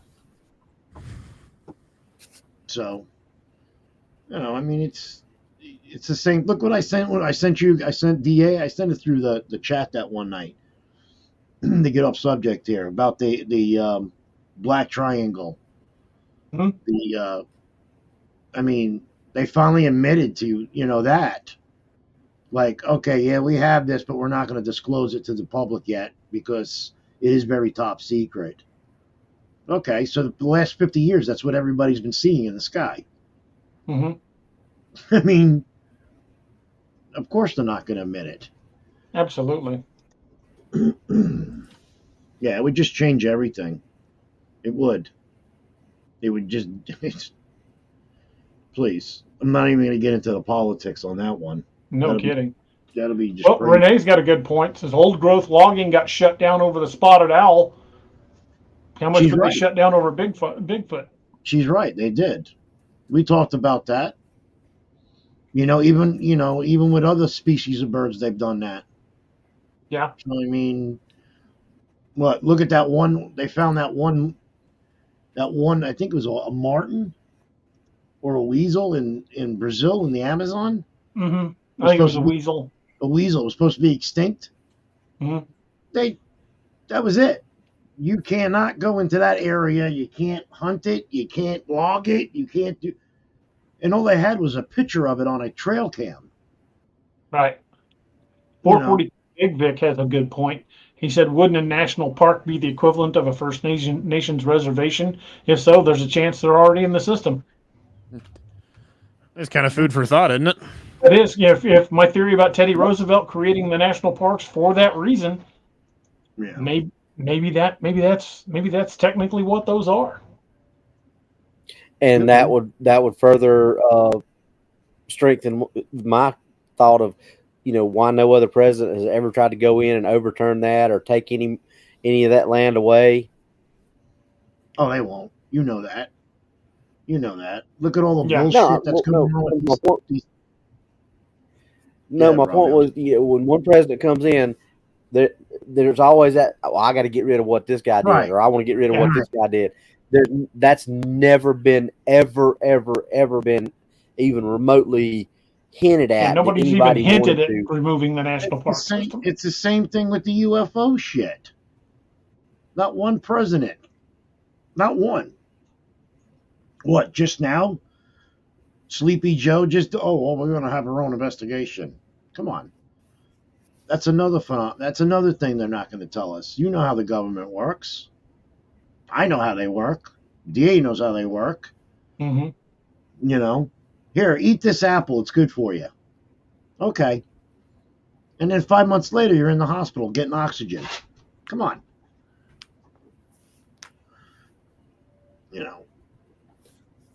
They tell you all we are mushrooms left in the dark and fed shit. That is it. They just tell us what we want to hear, and that's all. That's why we're always going to have these podcasts. We're always going to have these shows on Bigfoot.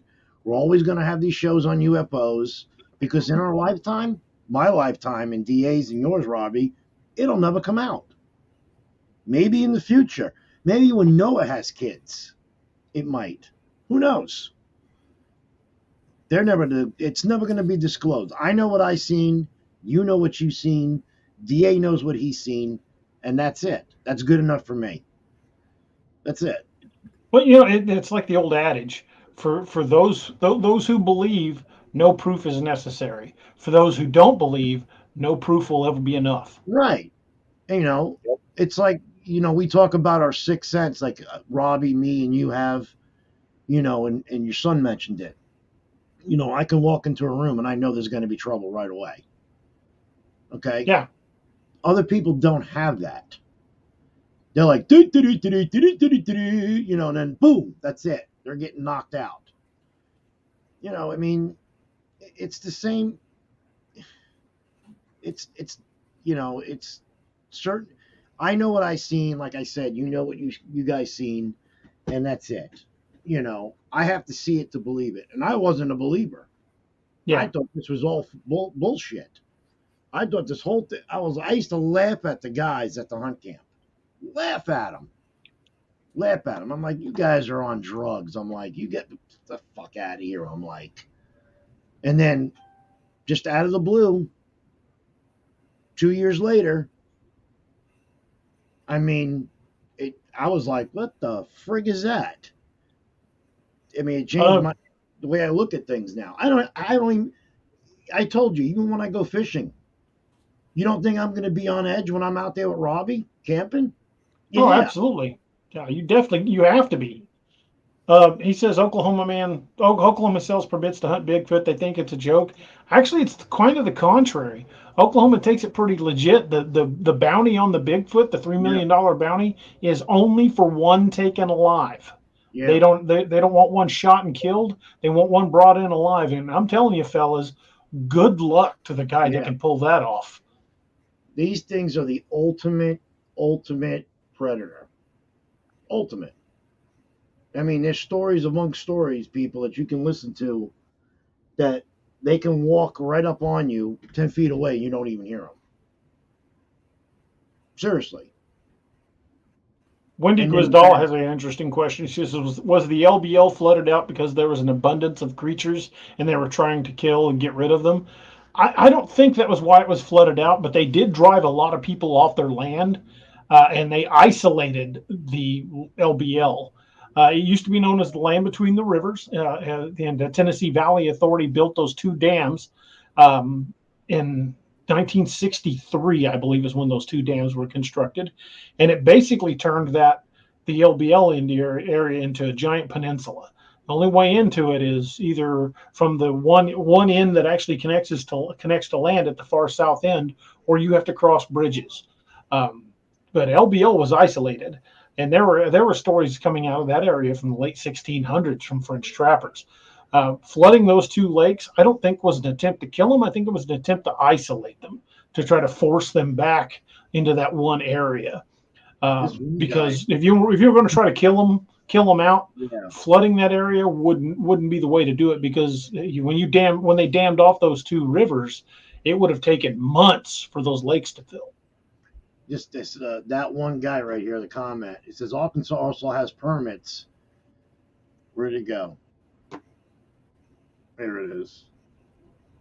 If that's true, if you could find the permit, send it to DA in an email. I'd love to see that.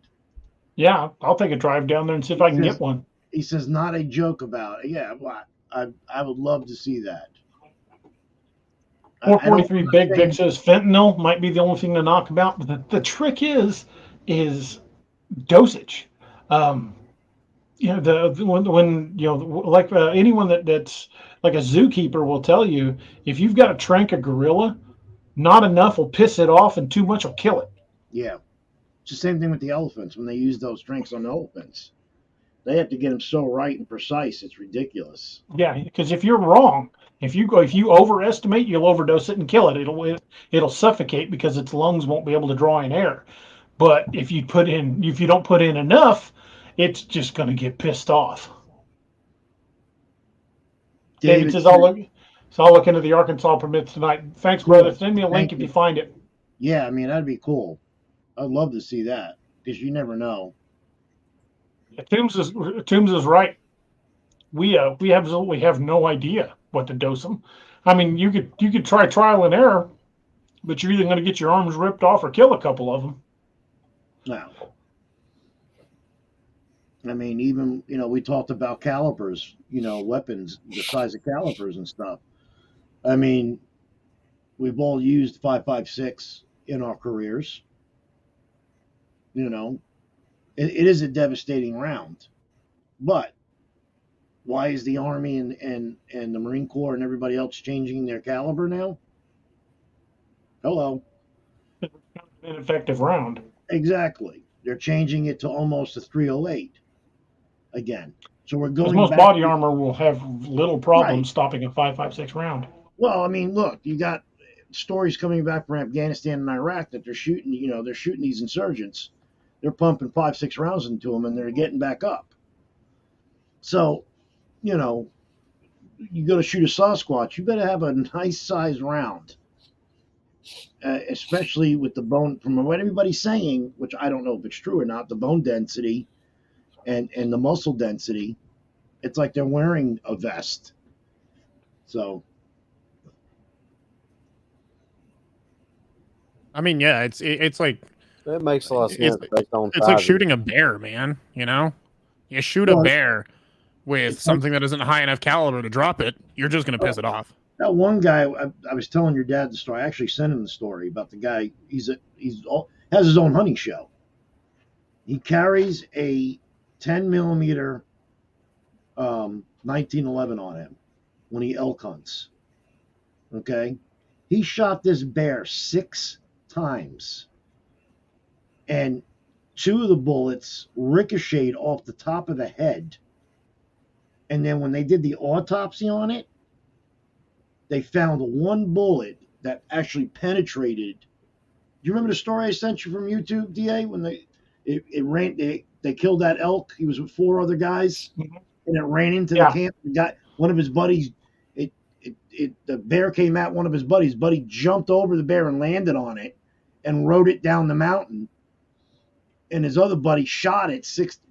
So I mean, you're talking a grizzly bear, so I mean, I know a 10 millimeter is devastating by itself. Yeah. Toshi's got a good point. He says, but then if you figure out the dosage, what happens when the rest of the family come over and there's more than you were expecting? I'd say good luck and prepare to meet whatever God you believe in. Right. It's like I said, and like you said, and somebody's gonna have to produce a body. Right. That's it. But at the same time, I'm not advocating for us to go out and shoot one. No. Me personally, I believe there's more than enough enough evidence out there to prove this thing's real. I agree. I really don't. I mean, Robbie and Anthony worked in a freaking courthouse. How many people have been sent away for life on eyewitness testimony? But eyewitness testimony isn't worth a damn when it comes to Bigfoot.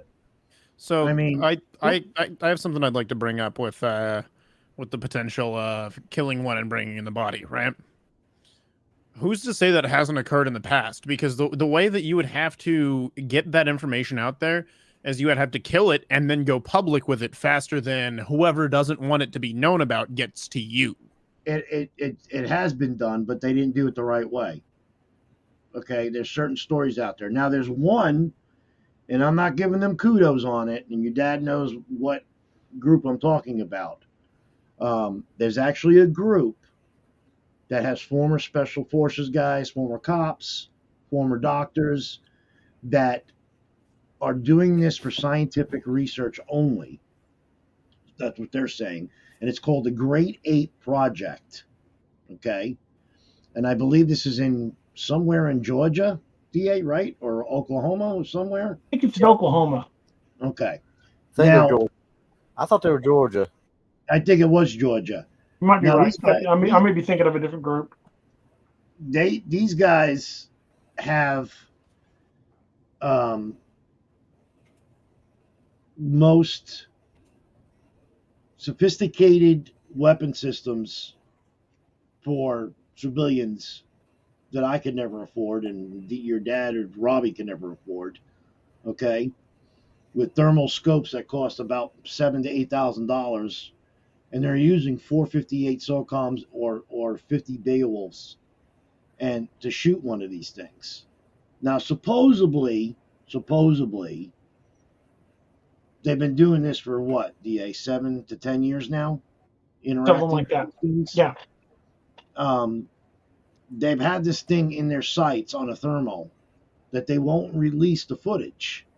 They said it was so clear that when they went to go take the shot, the branch was in the way or whatever was in the way, but that's bullshit to me. But there are people out there. There's that one group that want to bring in a body, and they have a chopper on standby. As soon as it happens, it picks it up, boop, gone. And it's going right there. They said they have everything lined up. The one guy shot one bear hunting, supposedly, in California. He shot the infant, and then he shot the mother. Why didn't he throw the infant in the back of the truck and because I was afraid that the game. Listen, man, if me and Robbie in April go out and we're out there and this thing walks into camp and starts ripping my tent up and Robbie's tent up and I shoot it, the first thing I'm going to do is say, Rob, leave everything here, get this fucker in the back of my truck, and let's go. That's it. Goodbye. Go to the first news media. I'll drive all the way to Tampa if I have to. I mean, that's the only way you're going to get it out there, man. I mean, really. Or not, you're going to have guys in black suits knocking on your door, and the government's going to come by and go, no, you can't do that. Sorry. So, it's the same thing with... It's like beating a dead horse, man. It really is. It really is. It's the same thing your dad said about the gorilla. That was all that was a mystical creature to everybody in the United States until somebody brought a body back to the United States and threw it on the table.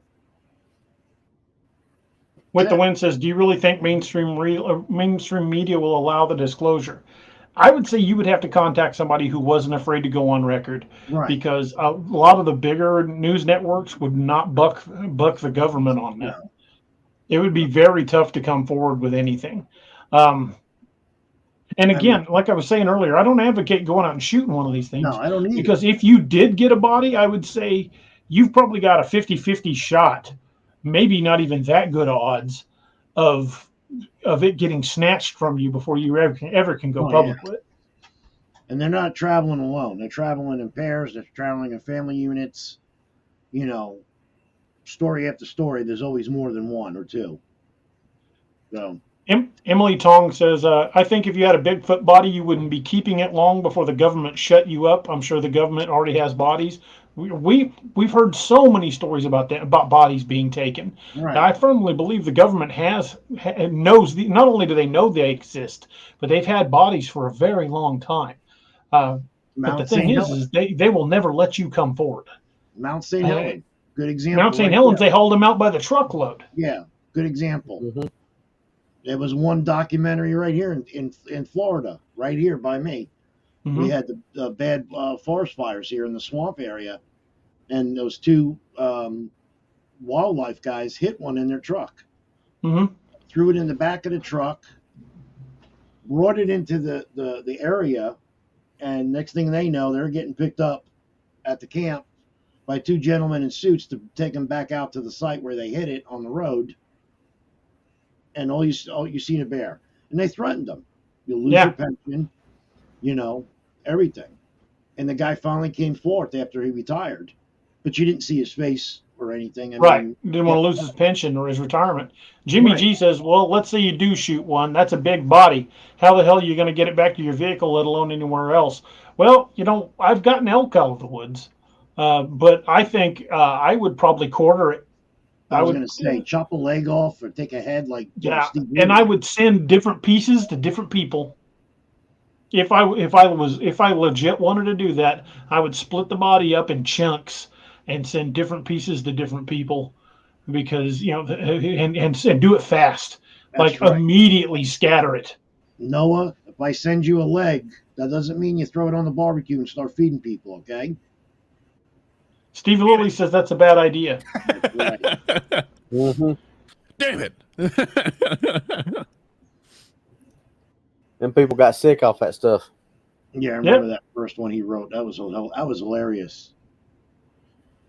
Yeah, I would take a head. I would chop the head off or do something. Chop heads, hands, and feet at the very least. Something.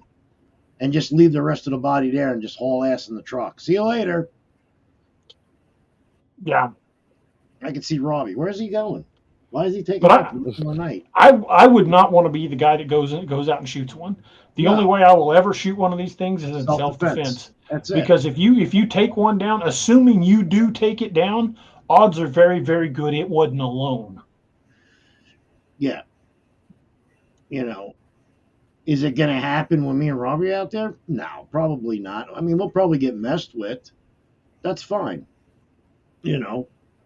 We'll get messed with, especially the area that I want to go to, that I want to take him.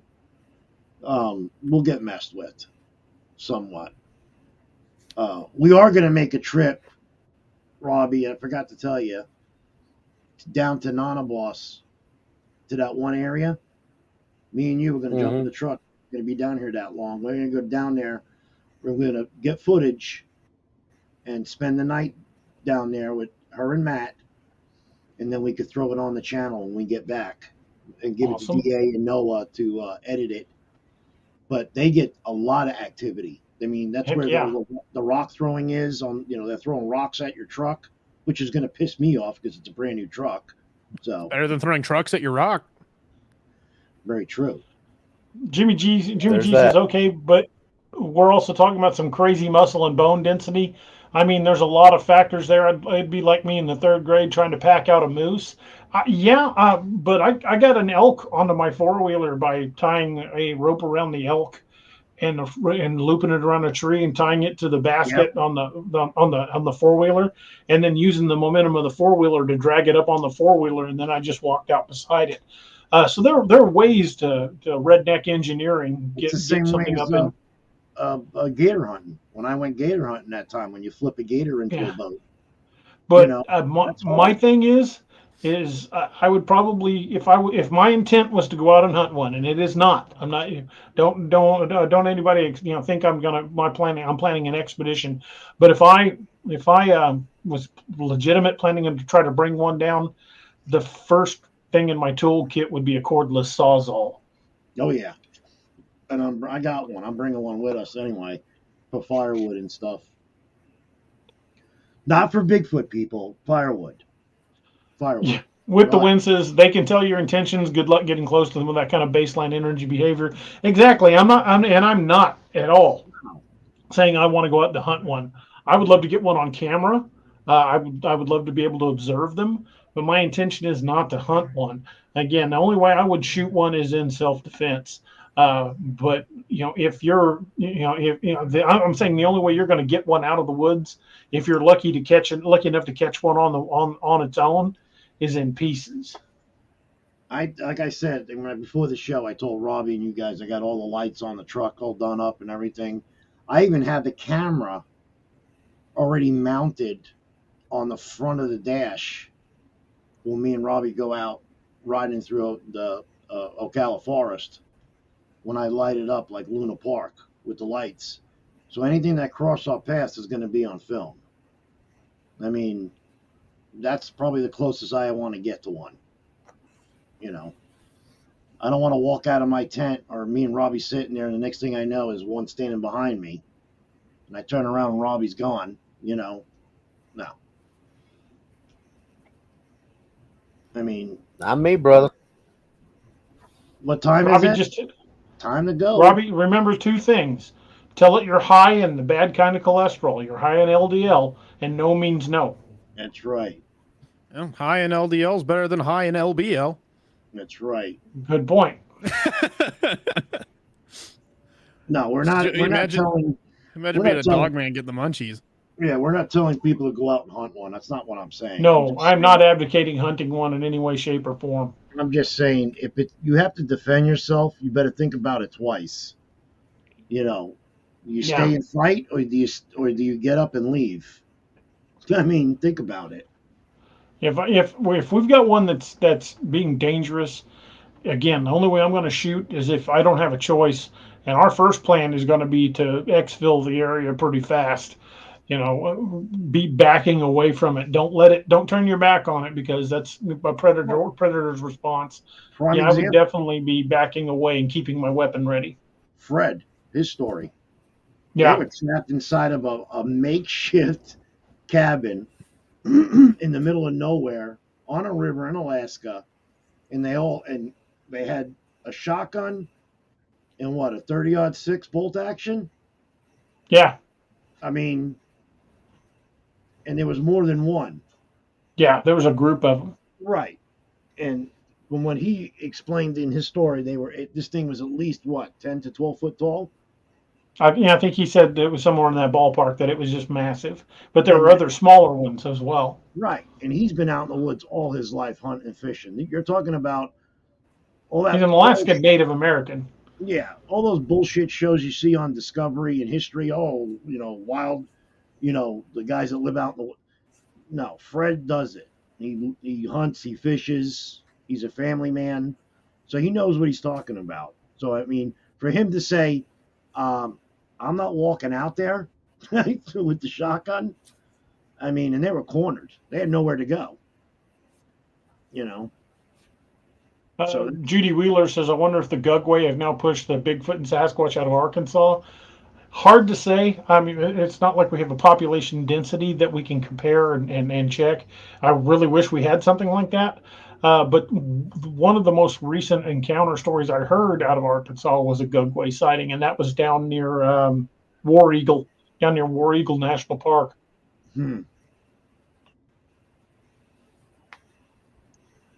Yeah, but there's so many different, how many different species now they're saying? What are there, 5?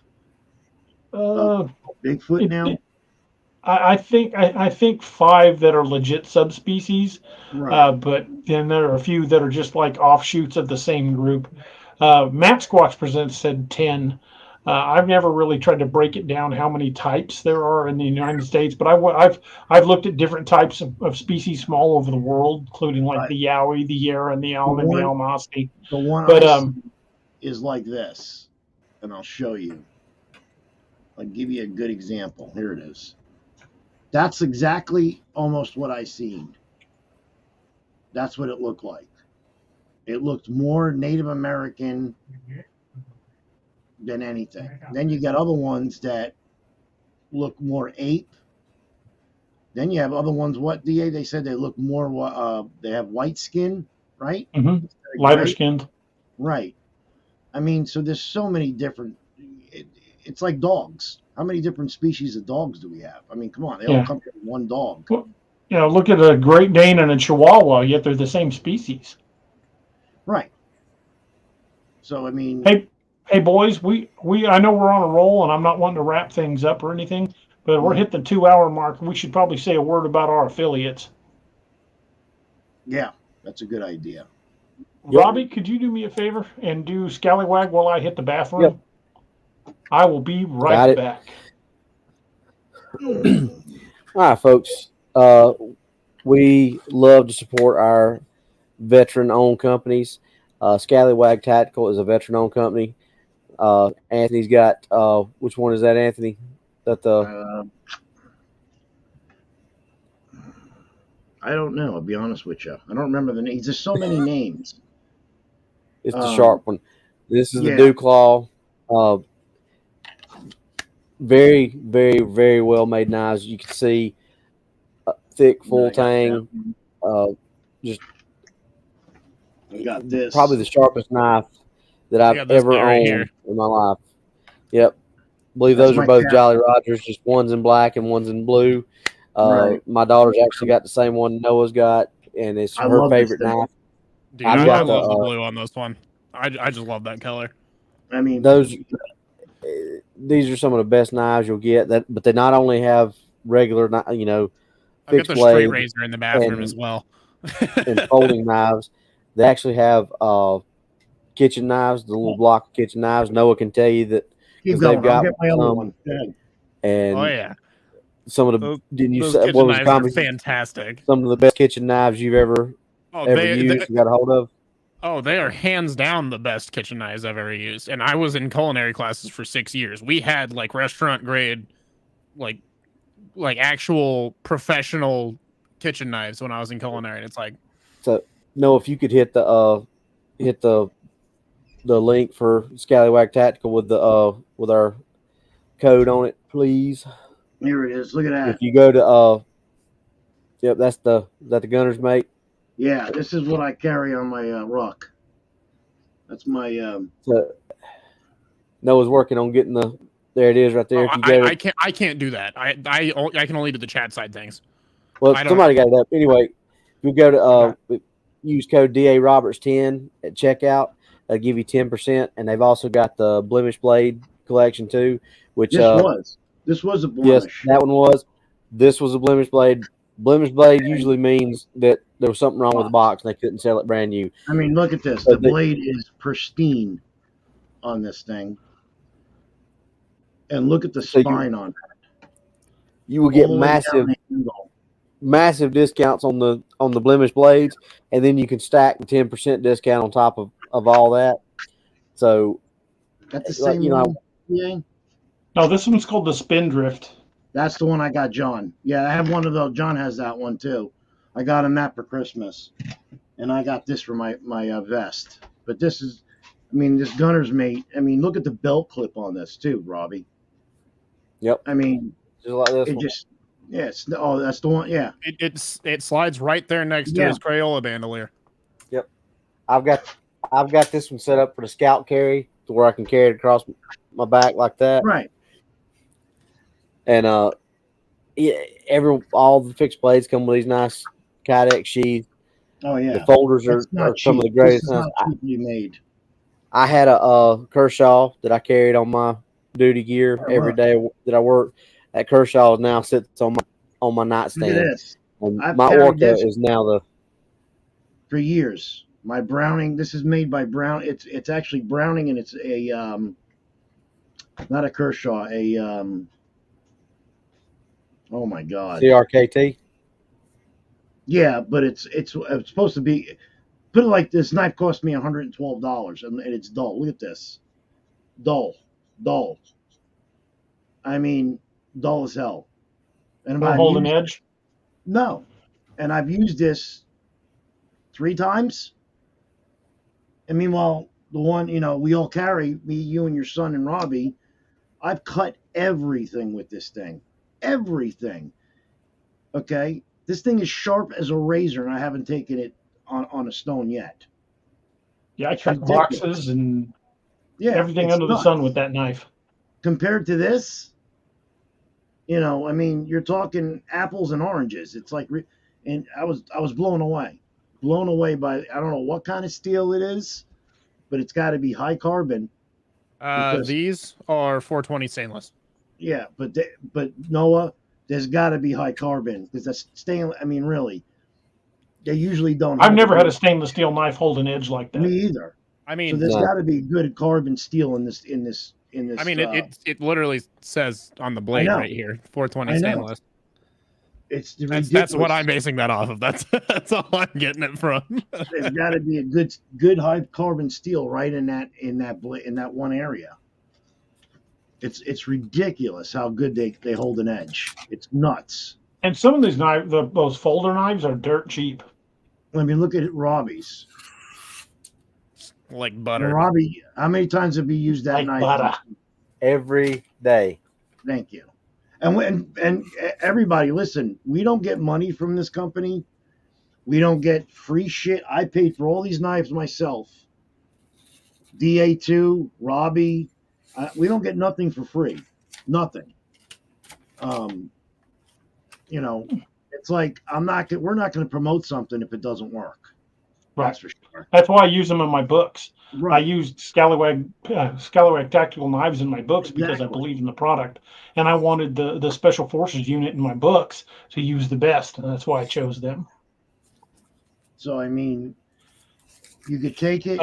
Jimmy G says he's on the Scallywag site right now, and there's a sale on. Woohoo! Oh, nice. What is it, Jimmy? What is the sale? Please tell us, or I'll look it up myself, and we'll converse with that. Scallywag. They've always got some sort of sale on. Oh yeah, he's always got stuff going Yep. on. Always. And you can find some of those folder knives, the everyday like the one I carry every day. Sometimes you can find those for as little as $12. Here it is. Let's see. They still got the 10% off. Let's see what else. Oh, okay. He's got blend. They've also got some pretty badass T-shirts. You ready? Blemish blades for $8. All What? go on. Listen, all different knives, all the sizes, all the different sizes for $8 right now for their blend blade sale. Well, there's $8. probably some of them are. Let's see. I'm gonna find I'm right on the it Jolly right now. Roger. The Jolly Roger Blue you can buy right now, and that's the one that Noah's got. It's the blue version of this one. You can get this for $18 right now. Yep. With The one 10% I have- off, so you'd save another $1.80. The one I just showed you guys that I carry, okay? The nice one that I just showed you, not the big one, the medium sized one, $10 right now. $10. Yep, it's a blemish blade, $10 sale. What else? Let's see what the axe is the going kitchen for. the kitchen knife set right now, a blemished kitchen knife set, $350. That's not bad. No, not at all. So he's always running good deals. Always. Yeah. Always. And believe me, they are good knives. I mean, I carry that one. DA got me this for a gift, and he changed my whole outlook on. I mean, I told you This they thing were is- good. this stuff is this blade is just nuts. How sharp it is. I just, it's crazy. I cut boxes, dog food bags with this rope. $5.50. I mean everything. I was even whittling with it the other day on the porch. I was making a cane for John. I was just whittling, taking sharp, it's still sharp. It's like a razor still. Crazy. I mean, and no, we don't get any money from this company, people. Not one bit. Not one Well, bit. and while we're talking about our affiliates, I'll go ahead and talk about Scallywag real quick. I'll let you hear from Doc himself, and then we'll get back to talking Bigfoot. Hey everybody, this is Kerry Pocket Doc Davis from Dark Angel Medical, and you are listening to DA Ex Machina with DA Roberts. You may recognize me or some of my products from Dark Angel Medical in some of the Apex Predator, Lakeview Man, and Wild Hunt books, and you can get those products at www.darkangelmedical.com, along with training classes on how to use those products and save a life. Shoot us an email at info@darkangelmedical.com and be the difference. And Dark Angel medical kits I carried one forever as a cop, and I cannot stress how good those kits are. They're good medical kits, like having like a parachute. If you ever need, it's better to need one and have it. It's better to have one and not need one than need one and not have one. Because if you ever need one and you don't have one, you probably never need one again. Exactly. I carried one on my duty belt for years, and I still carry one pretty much every time I leave the house. And if they have the kit for life guarantee, if you ever use that kit to save a life, including your own, they will restock that supply, that kit for free. Both Scallywag Tactical and Dark Angel Medical are veteran-owned businesses, and we're all about supporting our veterans here. I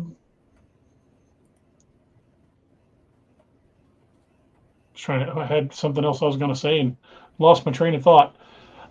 Jimmy says Dark Angel also has a 15% off right now too, but our 25 is better. So use the discount code Cryptid25 for 25% off your whole order. Jimmy's not good at math. He's never claimed to be good at math. And tell him that Doc sent you. Yeah, tell him Doc sent you. Yeah. Ugh. Doc will be like, "It is me, you dumbass. What do you mean I sent you? I didn't send you." But yeah, even Doc's products. I got one. Robbie carries one. I carry one. Take one to the range with me every time me and the guys go. Yep.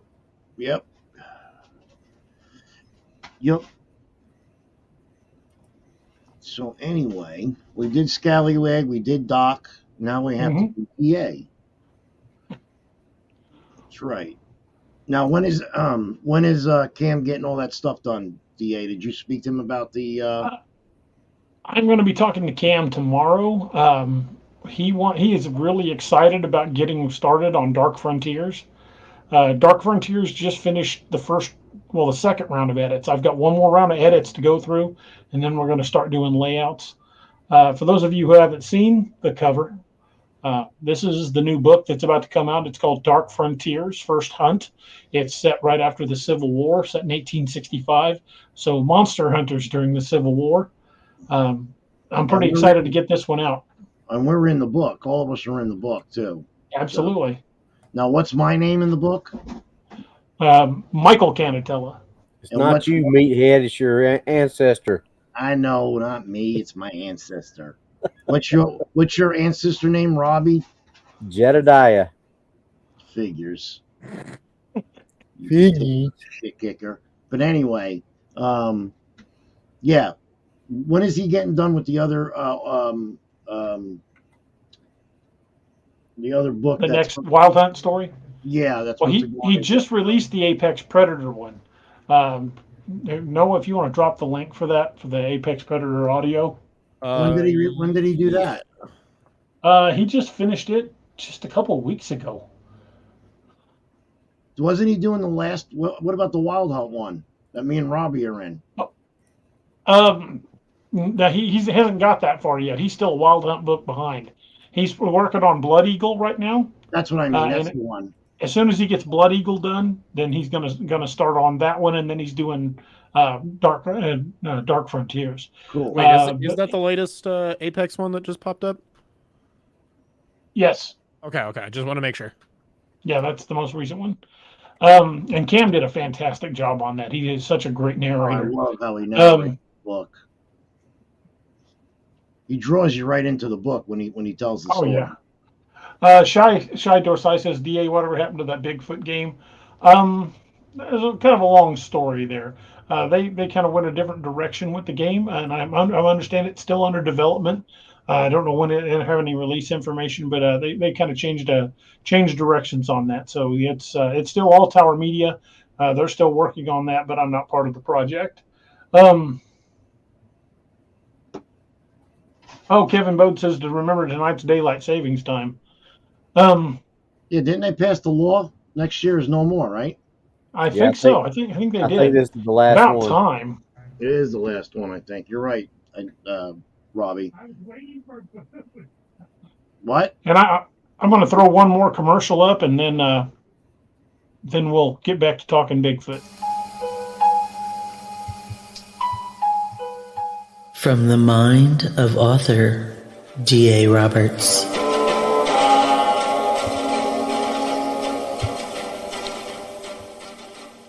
Cryptids. Lakeview Man. Apex Predator. Codename Wild Hunt.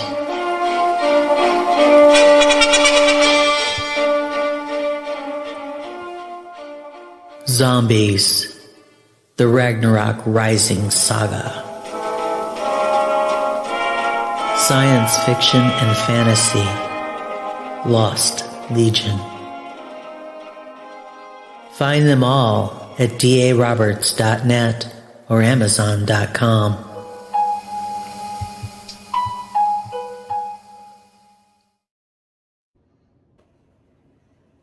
Yeah, we And if you haven't had a chance to check out my books, I hope you check them all out over at daroberts.net.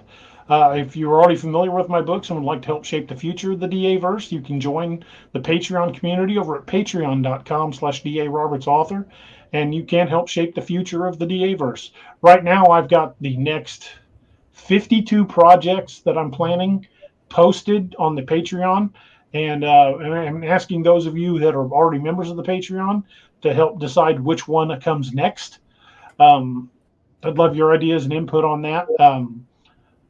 And also, there are a bunch of short stories, and they're the first two chapters of the current novel that's not out yet are available for people for members of the Patreon community to read. There's several short stories that have not been released anywhere else that are free to read for the Patreon community.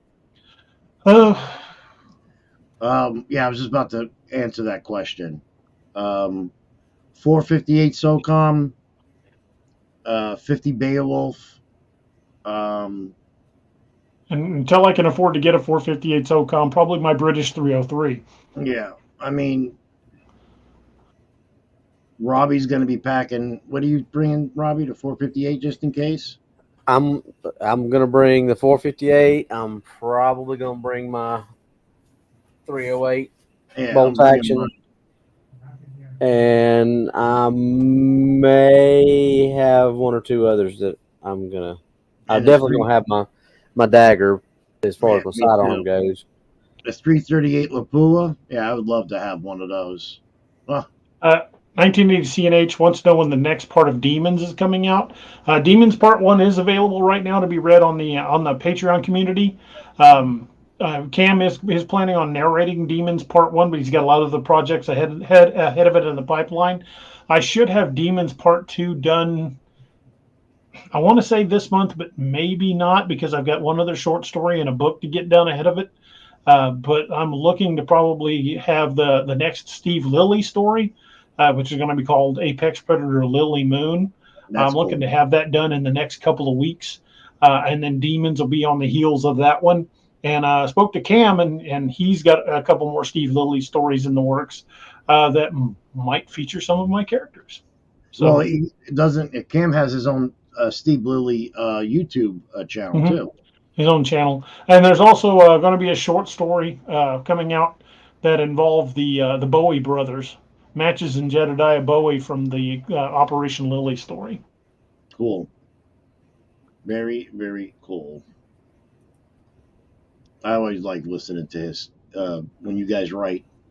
especially when you and him get together and you start coming up with these crazy stories with Steve Lilly. He does all those short stories, the guy sitting in the restaurant and Steve Lilly walks in with the guys and you don't know it's Steve Lilly right away.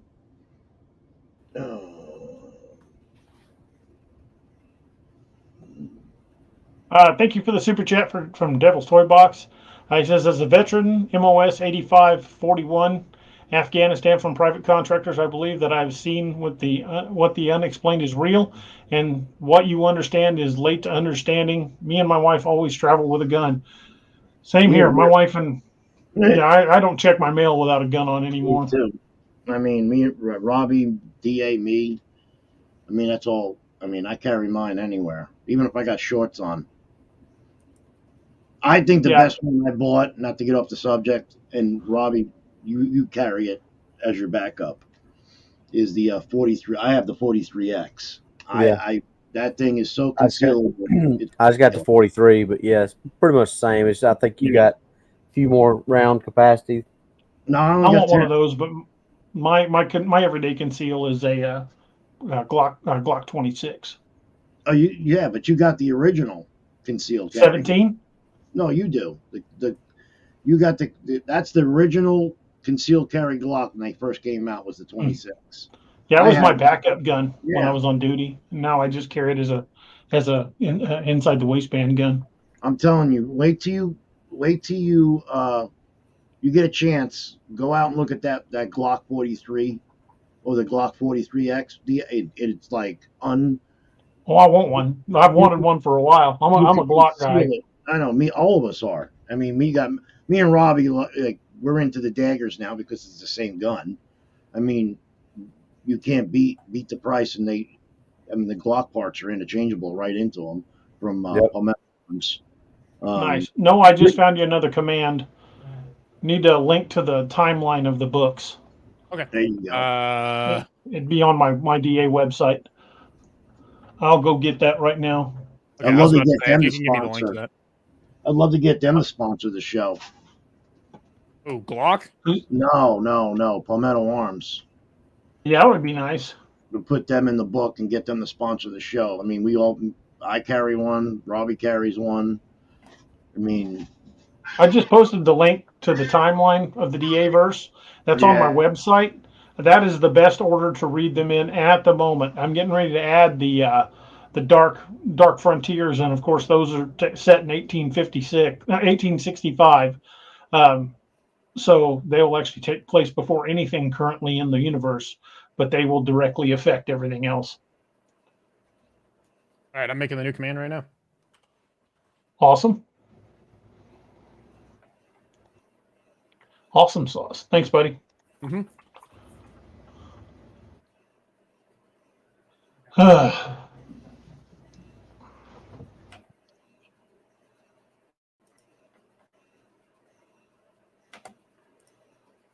There was another case that happened up in Rocky Mountain National that was very similar to the Dennis Martin case.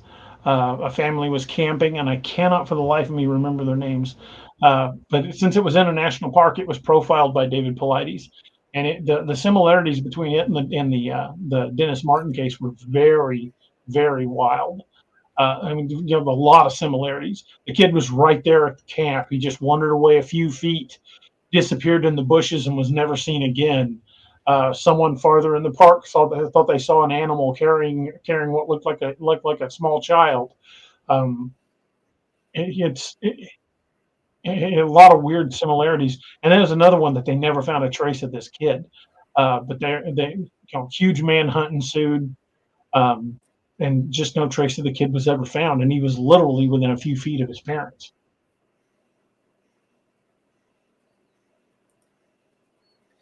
All right, new command and timer fully set up. Sweet. Thanks, buddy. So,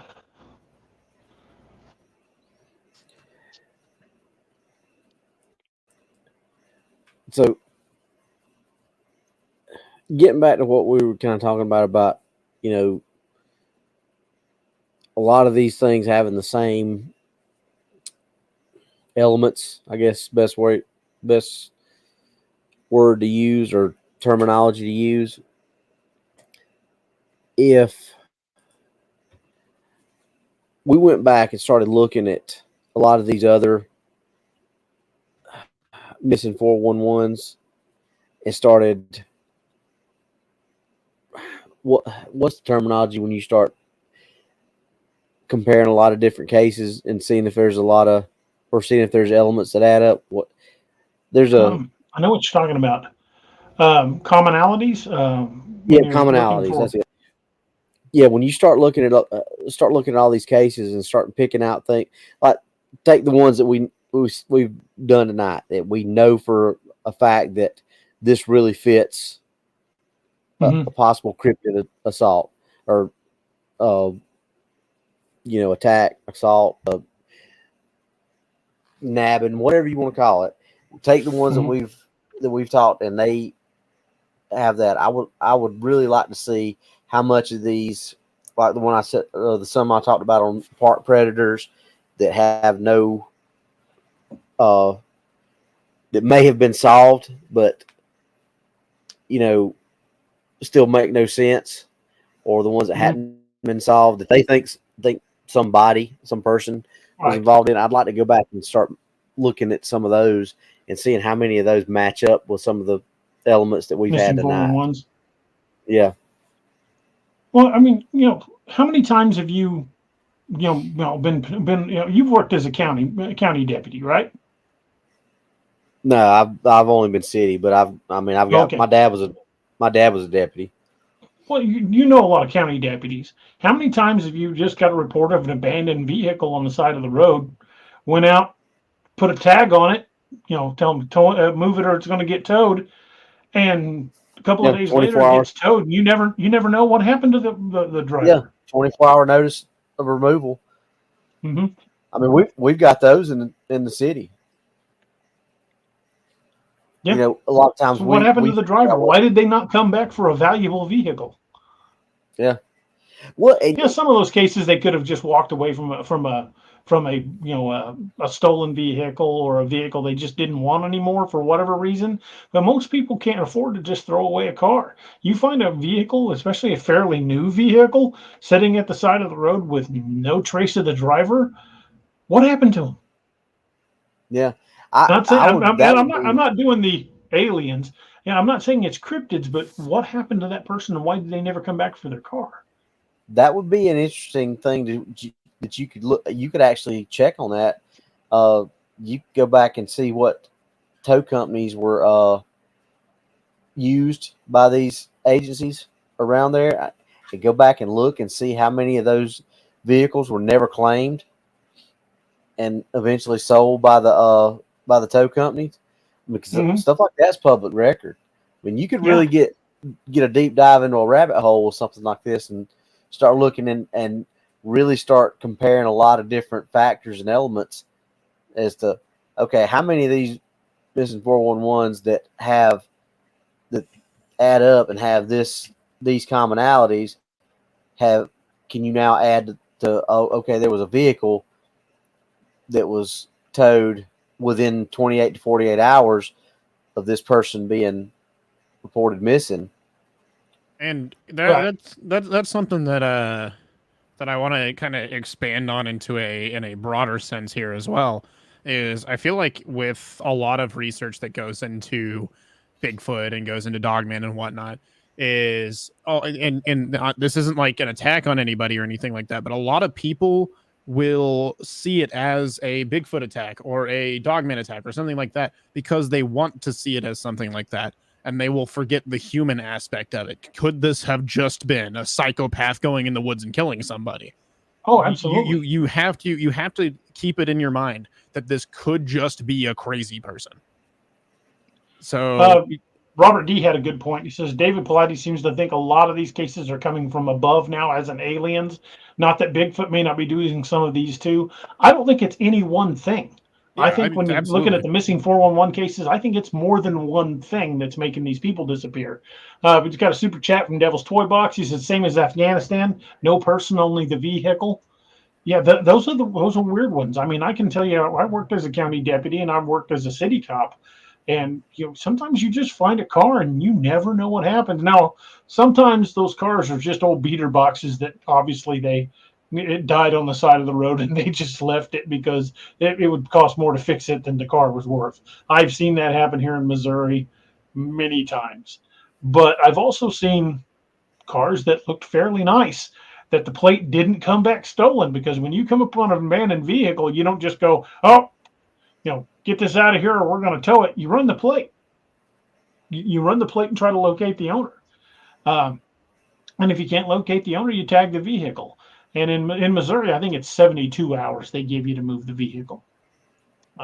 But they put this bright orange ass sticker on the window that you got to get a razor scraper to take that thing off. It's not like you can just walk up and peel it away. That thing does not come off easy. That adhesive is stuck on there. Yeah, it's like super glue that it's on there with. But there have been a lot of cases where nice looking vehicles that did not come back stolen were just sitting inexplicably at the side of the road. Could that have been a case of human trafficking? Oh, absolutely. Yeah, but without anybody ever being reported missing, you've got absolutely nothing to go on. But I've also found some of these vehicles on very empty stretches of highway, like in the grass on 2-lane highways that don't have shoulders, and with no transference on the bumper, so it's not like somebody ran them off the road. It's just like they pulled off the side of the road and disappeared. Very weird. It is bizarre. And again, you cannot ignore the human element. Humans are just as evil as any creature in existence. In fact, in many cases, I would rather deal with animals than people. But even if 1 out of every 100 cases was a cryptid, that's still something taking people. There are lots of stories that people thought they hit an animal, and then when they would get out of the vehicle, they would see it was. Well, in one case, there was a lady hit a Dogman, and she thought she'd hit a dog, and she pulled out and got out of her car, and this thing stood up on its hind legs and started at her, and she barely got back in the car. How many times did people not win that foot race? Oh, how about the guy that hit it with what was it, the semi-truck? Mm-hmm. He was shot at it. I mean, it was. He shot it in the head as it was trying to reach in his window. Yeah. Yeah, that was Joe. We had him on the show. Good guy. And then they had that other couple that went down the wrong way. Remember, they were camping? Mm-hmm. That was nuts, too. Robbie looks like he's ready to fall out because it is late. Sorry. Yeah, Robbie's got to be up like buku early in the morning to be on duty. He's got to be up for 4 hours. He's got to take some people to the train station. We're losing hours, or we're losing an hour tonight, too, so that's even worse. Well, we're at the 2.5 hour mark. It's probably a good time to start the Ozarks. Good night. Before we start winding up, Noah, tell us about your channel. Hi, I'm Jorgamunder, or Noah. I'm DA's son. I play video games and just chill out and have a good time. We are live for at least 6 hours every night except for Wednesdays and Saturdays, which works perfectly because that's when he goes live.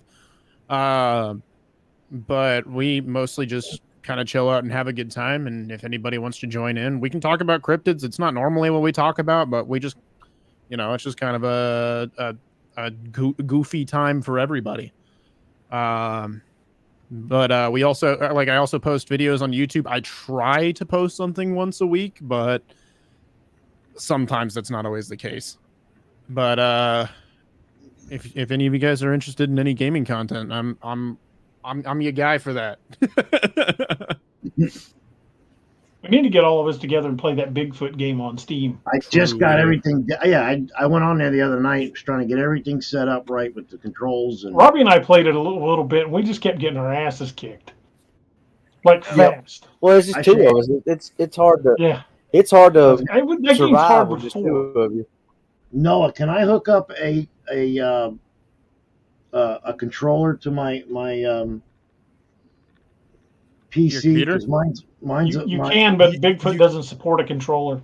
Okay. Yeah, I was about to say you can, but it depends on if the game supports it, and it depends on what kind of controller it is. Okay. Then the hell with it. So did I. That's going to happen one of these nights. You're going to watch us idiots playing Bigfoot. Yeah. Robbie, tell us about your channel, brother. Uncle John said hello. What's really out there? Hey, Uncle John. Hey, John. My channel's What's Really Out There. DAX Machina Light. We talk about the same things we talk about here, just not nowhere near as in depth. We pretty much just stick to discussing the basics of whatever sighting we're talking about. You know, we did a show on what we talked about when we first started tonight. We did a show on the little boy who was saved by the bear. We've done shows on the Lake Norman monster. We've done shows on the boo hag, the wampus cat, Tennessee wild man. You know, just anything and everything that we can. We try to stay somewhat local to the upstate, but you know, obviously, you know, we've gone out to Tennessee or gotten stories out from Tennessee. We've done some stuff from Florida because Johnny had an experience about a dogman with a dogman while he was down in Florida. We did that episode. You know, just pretty much the same. If you like the stuff and the content that we put here, you'll like that. You can find us on Spreaker, iHeartRadio, Spotify, also YouTube. What's Really Out There. We've got an email address of what's really out there 2022@gmail.com. If you got a story you want us to look into, or you've got a story you want us to read or whatever. That's about it. There you go. All righty. David By says, when you go to Florida, remember to take at least 164 pack of crayons for Anthony. Thanks, Dave. Appreciate it. Oh, that's funny. But anyway. We want to thank you guys for spending your Saturday evening with us. We've had a great time. This is an interesting topic, and I know there's a lot more cases out there that happened outside of national parks that involve missing children. According to NAM US, 600,000 people a year go missing in the United States. And Robbie will tell you as much as I will, or any cop will tell you, Anthony can tell you, that a lot of these people are reported missing and then they show up in a day or two. And a lot of them are human trafficking, but some of them they just don't know. No, mental illness. A lot of cases and became homeless down here. You know, I guarantee you a large portion of that 600,000 are not the transient population either, because they don't have anybody to report them 9 times out of 10. Right. So people like that go missing. They're not even reported most of the time. I mean, my mom had dementia. I mean, how many times have I grabbed her walking down the road? She got out of the house. At least 3 times I can recall. You know. So, I mean, yeah, there's a lot of mental illness too that, you know, it just happens. Exactly. But even if only part of these that go missing are cryptid related, that's still a lot of people going missing every year that are cryptid related. And I don't even think NAM US takes into effect the missing 411 cases, because those by and large don't get reported. It's only through digging that David Pilates has been able to find them. And then you've got transient population that go missing, or illegals who don't get reported missing. How many people really go missing each year in this country? We have no idea of exact numbers. Again, we want to thank you guys for spending your evening with us this Saturday evening. We appreciate you guys spending your part of your weekend hanging out with us and talking about these strange and bizarre topics. Join us this coming Wednesday night when the boys from the Strange Road will be joining us in the studio, and we'll be talking about all kinds of weird stuff. They live up in the Ohio area, so I thought we would discuss Ohio cryptids and some of the strange things going on in Ohio right now.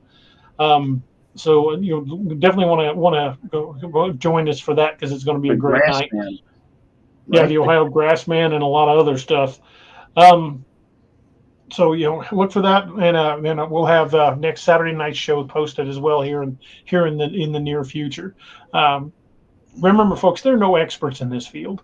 Anybody that tries to bill themselves as an expert or claims to be an expert on cryptids is full of it. We're trying to sell you something. Yeah, they're trying to sell you something. There are no experts in this field. All we have is theory. And, just remember that your theory is just as valid and just as qualified as anything we've talked about tonight. All we have is theory until these things are actually proven into science and cataloged. So, again, if you've had a sighting and you have a theory about this, don't let anybody tell you that it doesn't mean anything, because your theories are just as good as ours. Thank you guys so much for hanging out with us. I think you appreciate you guys, sharing stories with us and talking about your experiences and asking questions. We had a great, very lively chat tonight. I appreciate each and every one of you guys. Thank you guys to the people who gave us our super chats tonight. You guys are awesome. Yes, Big shout out to our moderators who were kicking butt and taking names. Thank you guys. Appreciate you all the hard work you guys put in. Also, I want to say, no experts, no red circles. There we go. Tom, you just wrecked my train of thought. I want to say a big thank you to everybody that's part of the Patreon community as well. You can, if you aren't a member and you'd like to check it out, you can check that out at patreon.com/DARobertsauthor. Not only will you get advanced screenings of stories and book concepts long before anybody else gets a chance to see them, you can help decide the future of the DA verse itself. So hopefully you guys have checked that out, and I really do really appreciate the support of each and every one of you over the Patreon. Your help means the world to me. It helps keep the DA verse fueled. So again, thank you guys for spending time with us.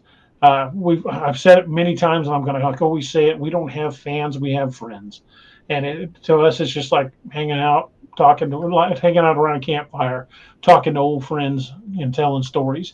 And this is the kind of thing we hope we always are able to do here in the channel. Hey, got another super chat from Devil's Toy Box. He says, love the channel, got a new sub. Thank you so much, man. I appreciate that. Oh, yeah. Thank you. Awesome. Welcome to the DAX Machination. Awesome. Heck yeah.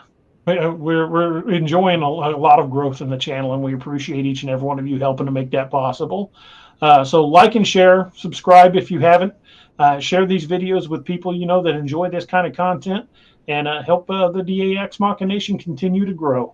So, again, thank each and every one of you. Remember that stories are journeys that we take together, and I want to thank each and every one of you for taking those journeys with us. So hope you guys have a wonderful weekend, a remainder of your weekend, and we will see you guys on Wednesday night when we come back with the Fellows from Strange Road podcast, and it's going to be a good show. So thank you all, folks. I hope you have a wonderful evening. I hope you had a good time tonight, and smash that thumbs up button, the like button, if you enjoyed the content, because every like we get helps fuel us into the YouTube algorithm. So hey, Jimmy, thank you. Jimmy, appreciate you, brother. Thank you, man. So thank you guys for being with us, and we will see you guys on Wednesday night. Good night, everybody. Good night, everyone. Thank you for joining us. Catch us again Wednesdays and Saturdays on DAX Machina. A special thanks to all our channel members and Patreon supporters. Please make sure to like, share, and subscribe.